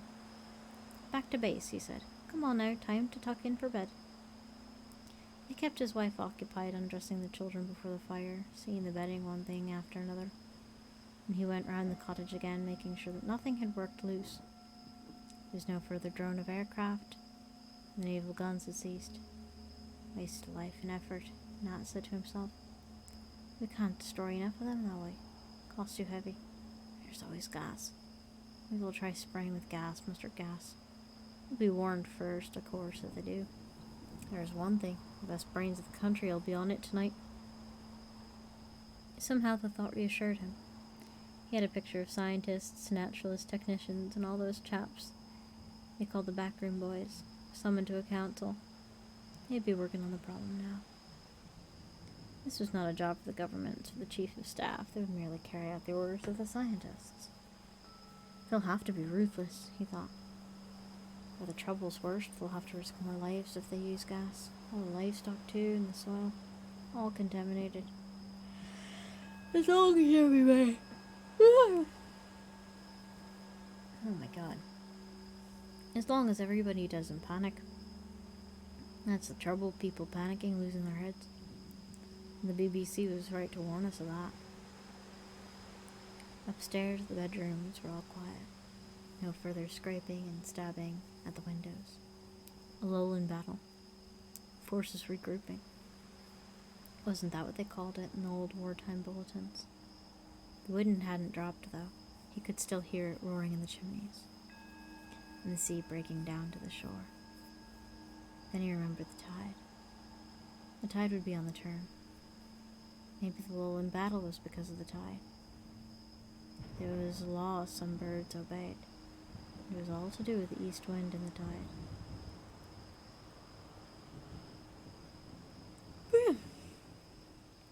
He glanced at his watch. Nearly 8 o'clock. Must have gone high water an hour ago. That explained the lull. The birds attacked with the flood tide. It may not work that way inland, up country, but it seemed as if it was this way on the coast. He reckoned the time in his head. He had 6 hours to go with that attack. When the tide turned again, around 1:20 in the morning, the birds would come back. There were 2 things he could do. The first was rest with his wife and the children, and all of them would snatch what sleep they could until the small hours. The second was to go out to see how they were faring on the farm, to see if the telephone was still working there, so that they might get news from the exchange. He called softly to his wife, who had just settled the children. She came halfway up the stairs, and he whispered to her. "You're not to go," she said at once. You're not to go and leave me alone with the children. I can't stand it. Her voice rose hysterically. He shushed her, calmed her. All right, he said. All right, I'll wait until morning. I'll look at the wireless bulletin then too at 7. In the morning when the tide ebbs again, I'll try for the farm. And they may let us have bread and potatoes and milk too. His mind was busy again, planning against emergency. They would not have milked, of course, this evening. The cows would be standing by the gate waiting in the yard, with the household inside, battened behind boards, as they were here at the cottage. That is, if they had time to take precautions. He thought of the farmer Trigg smiling at him from the car. There would have been no shooting party, not tonight. The children were asleep. His wife, still closed, was sitting on her mattress. She watched him, eyes nervous. What are you going to do? She whispered. He shook his head for silence. Softly, stealthily, he opened the back door and looked outside. It was pitch black. The wind was blowing harder than ever, coming in steady gusts, icy from the sea. He kicked at the step outside the door. It was heaped with birds. There were dead birds everywhere. Under windows, against the walls. These were suicides. The divers, the ones with broken necks. Wherever he looked, he saw dead birds. No trace of the living. The living had flown seaward with the turn of the tide. The gulls would be riding the seas now, as they had done in the forenoon. In the far distance, on the hill where the tractor had been 2 days before, something was burning. When the aircraft had crashed, the fire, flame fanned by the wind, had set light to a stack. He looked at the bodies of the birds, and he had a notion that if he heaped them one on top of another, on the window sills, they would make for added protection for the next attack. Not much, perhaps, but something. And the bodies would have to be clawed at, pecked, and dragged aside before the living birds gained purchase on the sills and attacked the panes. He set to work in the darkness. It was queer, he hated touching them. The bodies were still warm and bloody. The blood matted their feathers. He felt his stomach turn, but he went on with his work. He noticed grimly that every window pane was shattered. Only the boards had kept the birds from breaking in. He stuffed the cracked panes with the bleeding bodies of the birds. When he had finished, he went back to the cottage. He barricaded the kitchen door and made it doubly secure. He took off his bandages, sticky with the bird's blood, out with his own cuts, and put on a fresh plaster. His wife had made him cocoa, and he drank it thirstily. He was very tired. All right, he said, smiling. Don't worry, we'll get through. He lay down on his mattress and closed his eyes. He slept at once. He dreamed uneasily because his dreams there ran a thread of something forgotten. Some piece of work neglected that he should have done. Some precaution that he had known well but had not taken, and he could not put a name to it in his dreams. It was connected in some way to the burning. Oh no.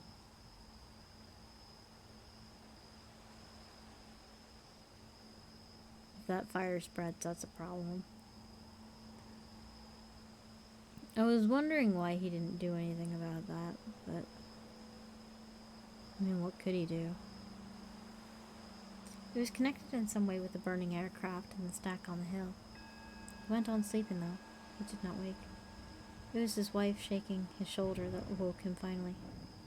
They've begun, she sobbed. They've started this last hour. I can't listen to it any longer alone.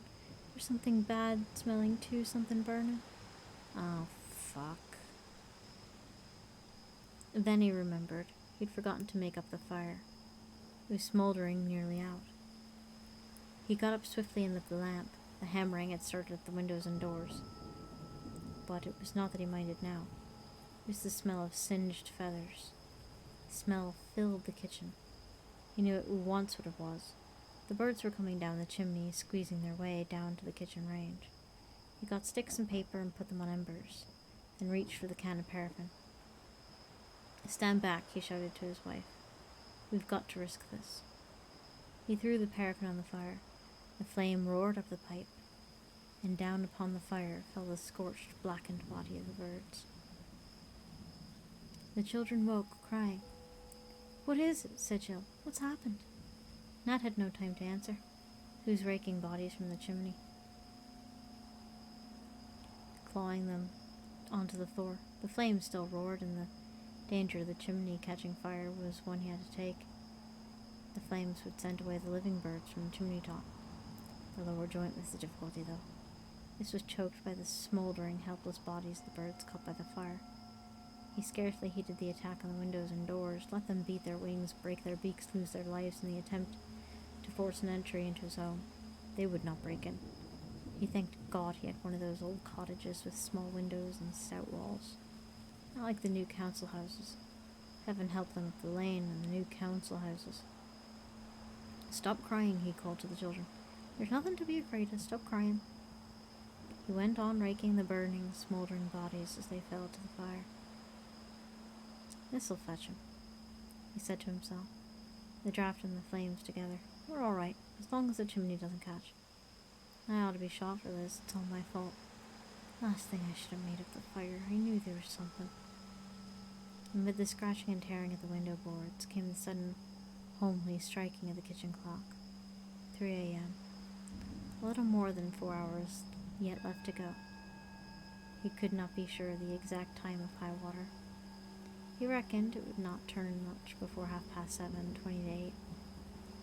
"Light up the Primus," he said to his wife. "Make us some tea and the kids some cocoa. No use sitting around doing nothing." That was the line. Keep her busy and the children too. Move about, eat, drink, always the best to be on the go. He waited by the range. The flames were dying, but no more blackened bodies fell from the chimney. He thrust his poker up as far as it could go and found nothing. It was clear. The chimney was clear. He wiped the sweat from his forehead. "Come now, Jill," he said. "Bring me some more sticks. We'll have a good fire going directly." She wouldn't come near him, though. She was staring at the heaped, singed bodies of the birds. "Oh, never mind them," he said. "We'll put those in the passage when I've got the fire steady." The danger of the chimney was over. It could not happen again. Not if the fire was kept burning day and night. "I'll have to get more fuel from the farm tomorrow," he thought. "This'll never last. I'll manage, though. I can do all that with the ebb tide. It can be worked, fetching what we need when the tide's turned. We've only got to adapt ourselves, that's all." They drank tea and cocoa and ate slices of bread and bovril. Only a half a loaf left, Nat noticed. "Never mind, though, they'll get by." "Stop it," said young Johnny, pointing to the windows with his spoon. "Stop it, you old birds." "That's right," Nat said, smiling. "We don't want those old beggars, do we? Had enough of 'em." They began to cheer when they heard the thud of the suicide birds. "There's another dog," cried Jill. "He's done for." "He's at it," said Nat. "There he goes, the blighter." This was the way to face up to it. This was the spirit. They could keep this up, hang on like this until 7, when the first news bulletin came through. They would not have done too badly. "Give us a cigarette," he said to his wife. "A bit of a smoke will clear away the smell of the scorched feathers." "Oh, there's only 2 left in the packet," she said. "I was going to buy you some from the co-op." "I'll have one," he said. "T'other will keep for a rainy day." No sense in trying to get the children to rest. There'll be no rest to be got while the tapping and the scratching went on the windows. He sat with one arm round his wife and the other around Jill, with Johnny on his mother's lap and the blankets heaped about them on the mattress. "You can't help admiring the beggars," he said. "They've got persistence. You'd think they'd tire of the game, but not a bit of it." Admiration was hard to sustain. The tapping went on, and a new rasping note struck Nat's ear, as though a sharper beak than any hitherto had come to take over from its fellows. "Oh, fuck." He tried to remember the names of the birds. He tried to think which species would go for this particular job. It was not the tap of a woodpecker that would be light and frequent. This was more serious, because if it continued long, the wood would splinter as the glass had done. Then he remembered the hawks. Could the hawks have taken over from the gulls? Were the buzzards now upon the hills, using talons as well as beaks? Hawks, buzzards, kestrels, falcons. He had forgotten the birds of prey. He'd forgotten the gripping power of the birds of prey. 3 hours to go, and while they waited, the sound of splintering wood, the talons tearing at the wood. Nat looked around him, seeing what furniture he could destroy to fortify the door. The windows were safe because of the dresser. He was not certain of the door. He went upstairs, but when he reached the landing, he paused and listened. There was a soft patter on the floor of the children's bedroom. The birds had broken through. He put his ear to the door. No mistake. He could hear the rustle of wings and the light patter as they searched the floor. The other bedroom was still clear. He went into it and began bringing out the furniture to pile at the head of the stairs. Should the door of the children's bedroom go? It was a preparation. It might never be needed. He could not stack the furniture against the door because it opened inward. The only possible thing was to have it at the top of the stairs. "Come down, Nat, what are you doing?" "I won't be long," he shouted. "Just making sure everything's shipshape up here." He did not want her to come. He did not want her to hear the pattering of the feet in the children's bedroom, the brushing of the wings against the door. At 5:30, he suggested breakfast, bacon and fried bread, only to stop the growing look of panic in his wife's eyes and to calm the fretful children. She did not know about the birds upstairs. The bedroom, luckily, was not over the kitchen. Had it been so, she could not have failed to hear the sound of them, up there tapping the boards, the silly, senseless thud of the suicide birds, the death and glory boys, who flew into the bedroom, smashing their heads against the walls. He knew them of old, the herring gulls. They had no brains. The blackbacks were different. They knew what they were doing. So did the buzzards, the hawks. He found himself watching the clock, gazing at the hands that went so slowly around the dial. If his theory was not correct, if the attack did not cease with the turning of the tide, he knew they were beaten. They could not continue through the long day without air, without rest, without more fuel, without... His mind raced. He knew there were so many things they would need to withstand a siege. They were not fully prepared. They were not ready. It might be that it were safer in the towns after all. If he could get a message through on the farm telephone to his cousin only a short journey by train up country, he might be able to hire a car. It would be quicker. Hire a car between tides. His wife's voice calling his name drove away the sudden desperate desire for sleep. "What is it now?" "The wireless," said his wife. "I've been watching the clock. It's nearly 7. "Don't twist the knob," he said, impatient for the first time. "It's on home where it is. I'll speak from the home." They waited. The kitchen clock struck 7. There was no sound, no chimes, no music. They waited until 1:15, switching to the light. The result was the same. No news bulletin came through. "You've heard wrong," he said. "They won't be broadcasting till 8 o'clock. They left it switched on, and Nat thought of the battery, wondering how much power was left in it. It was generally recharged when his wife went shopping in town. If the battery failed, they would not hear the instructions. "It's getting light," whispered his wife. "I can't see it, but I can feel it. And the birds aren't hammering so loud." She was right. The rasping, tearing sound grew fainter every moment. So did the shuffling, the jostling for place upon the step, upon the sills. The tide was on the turn. By 8 there was no sound at all, only the wind. The children, lulled at last by stillness, fell asleep. At 8:30, Nat switched the wireless off. "What are you doing? We'll miss the news," said his wife. "There isn't going to be any news," said Nat. "We've got to depend on ourselves." He went to the door and slowly pulled away the barricades. He drew the bolts and, kicking the bodies from the step outside the door, breathed the cold air. He had 6 working hours before him, and he knew he must reserve his strength for the right things, not waste it in any way. Food, light, and fuel. Those were the necessary things. If he could get them in sufficiency, they could endure another night. He stepped into the garden, and as he did, he saw the living birds. The gulls had gone to ride the sea as they had done before. They sought food and the buoyancy of the tide before they returned on the attack. Not so the land birds. They waited and watched. Nat saw them on the hedgerows, on the soil, crouched in the trees, outside in the field.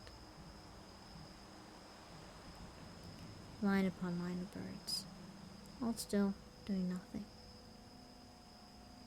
He went to the end of his small garden. The birds did not move. He went on watching. "I've got to get food," said Nat to himself. "I've got to go get to the farm and find food." He went back to the cottage. He saw to the windows and the doors. He went upstairs and opened the children's bedroom. It was empty except for the dead birds on the floor. The living were out there in the garden and the fields. He went downstairs. "I'm going to the farm," he said. His wife clung to him. She had seen the living birds from the open door. "Oh, take us with you," she begged. "We can't stay here alone. I'd rather die than stay here alone." He considered the matter. He nodded. "Come on then," he said. "Bring baskets and Johnny's pram. We can load up the pram." They dressed against the biting wind, wore gloves and scarves. His wife put Johnny in the pram. Nat took Jill's hand. "The birds," she whimpered. "They're all out there in the fields." "They won't hurt us," he said. "Not in the light." They started walking across the field toward the stile, and the birds did not move. They waited. Their heads turned to the wind. When they reached the turning of the farm, Nat stopped and told his wife to wait in the shelter of the hedge with the 2 children. "But I want to see Miss Trigg," she protested. "There are lots of things we can borrow. If they went to the market yesterday, not only bread and—" "Wait here," Nat interrupted. "We'll be back in a moment." The cows were lowing, moving restlessly in the yard, and he could see a gap in the fence where the sheep had knocked their way through to roam unchecked in the front garden before the farmhouse. No smoke came from the chimneys. He was filled with misgivings. He did not want his wife or the children to go down to the farm. "Don't jib now," said Nat harshly. "Do what I say." She withdrew the pram into the hedge, screening herself and the children from the wind. He went down alone to the farm. He pushed his way through the herd and bellowing cows, which turned this way and that, distressed, their udders full. He saw the car standing by the gate, not put away in the garage. The windows of the farmhouse were smashed. There were many dead gulls lying in the yard and around the house. The living birds perched on the group of trees behind the farm and on the roof of the house. They were quite still. They watched him. Jim's body lay in the yard, what was left of it. When the birds had finished, the cows had trampled him. His gun was beside him. The door of the house was shut and bolted, but as the windows were smashed, it was easy to lift them and climb through. Trigg's body was close to the telephone. He must have been trying to get through to the exchange when the birds came for him. The receiver was hanging loose, the instrument torn from the wall. No sign of Miss Trigg. She'd be upstairs. Was it any use going up? Sickened, Nat knew what he would find. "Thank God," he said to himself, "there were no children." He forced himself to climb the stairs, but halfway he turned and descended again. He could see her legs protruding from the open bedroom door. Beside her were the bodies of black-backed gulls and an umbrella broken. It's no use, thought Nat, doing anything.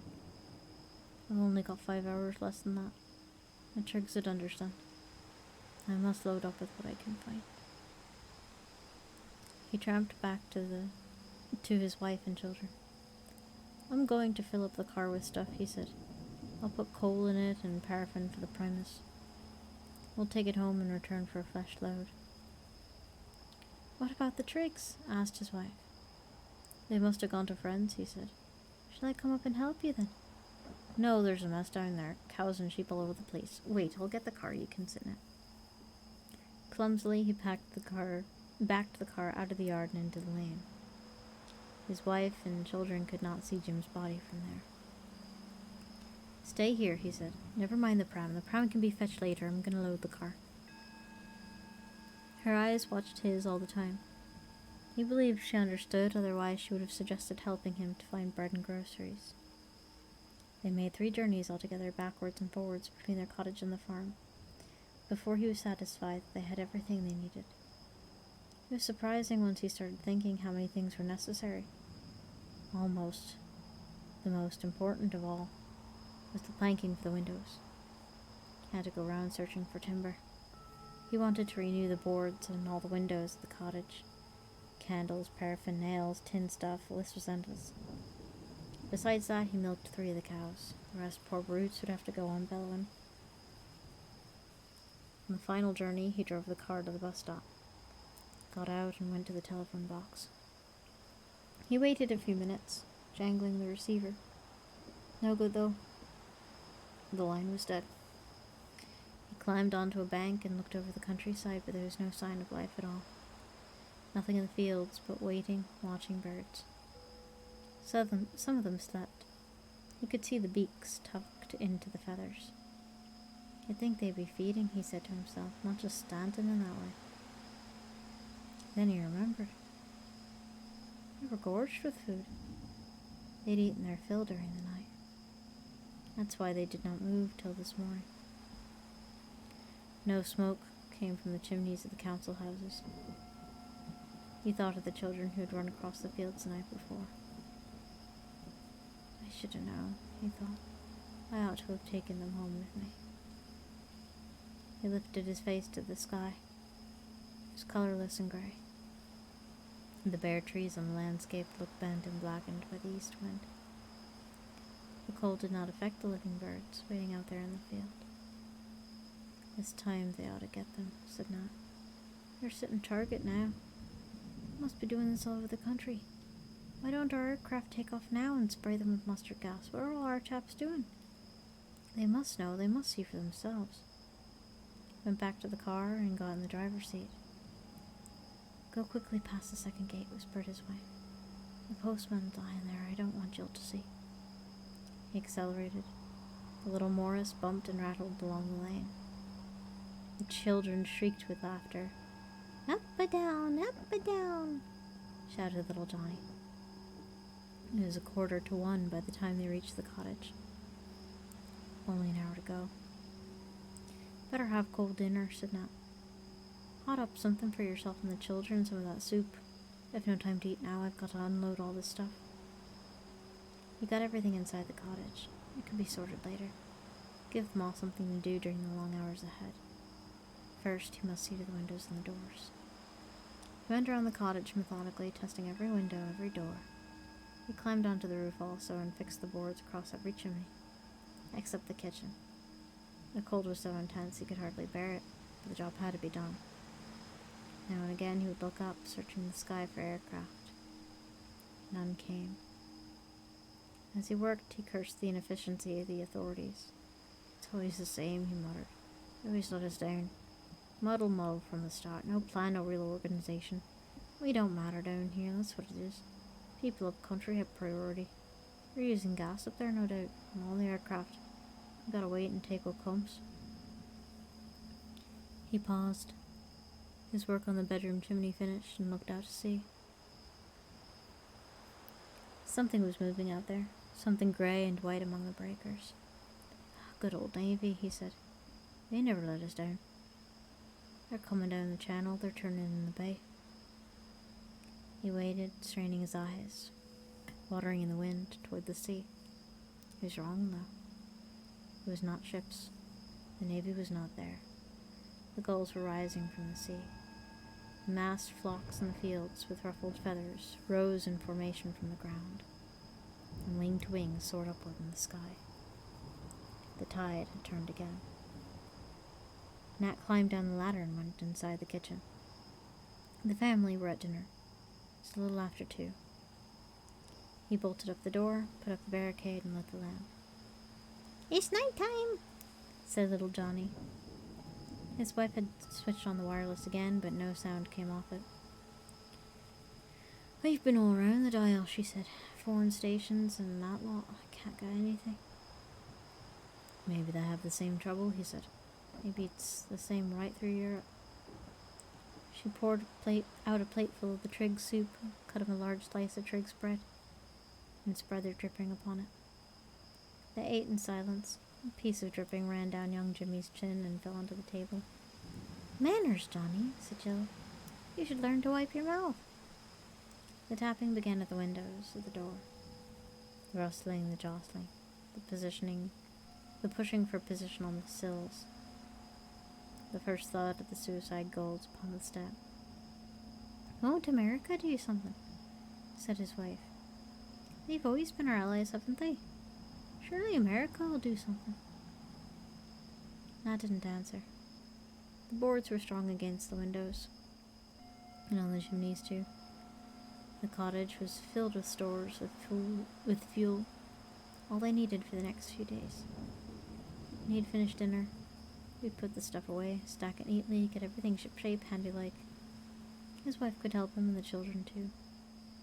They'd tire themselves out between now and 9:15, and the tide would ebb, and he'd tuck them down on their mattresses so that they slept good and sound till 3 a.m. He had a new scheme for the windows, which was to fix barbed wire in front of the boards. He had brought a great roll of it from the farm. The nuisance was he'd have to work this in the dark when the roll became between 9 and 3.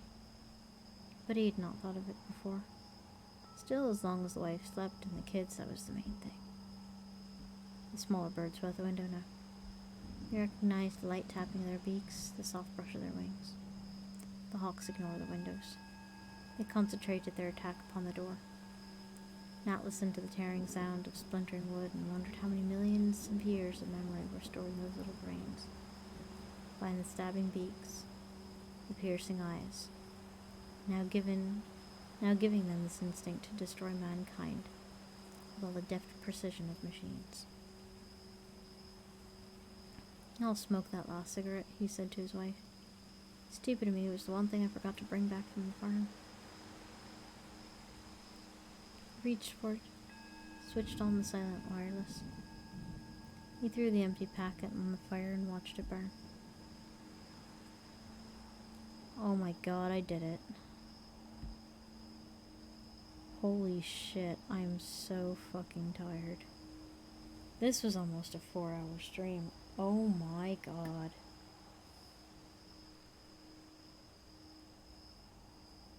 My voice is going to be dead tomorrow.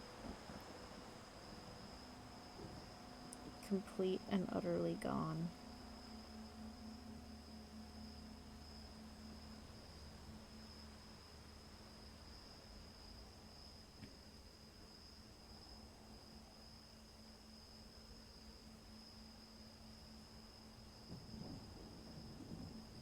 Oh.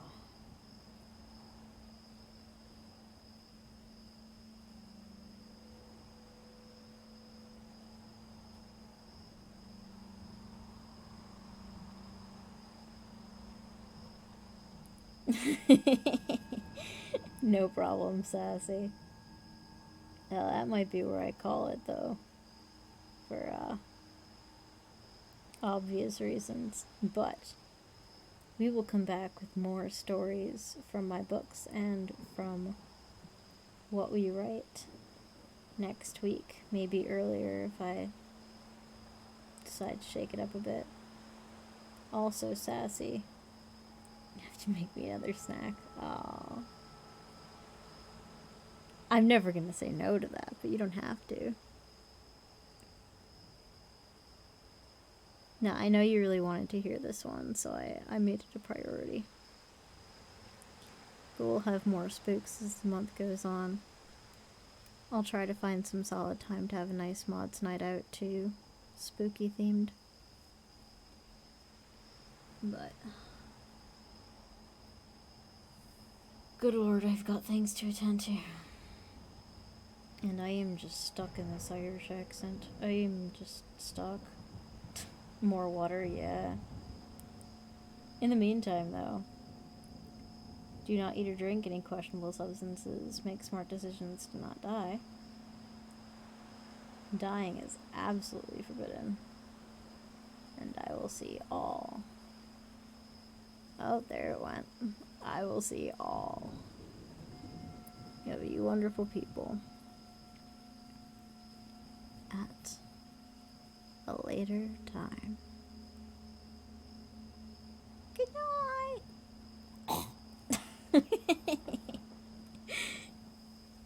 Take care, guys. And don't piss off the birds. You sleep well, Sassy. Your company is appreciated as always.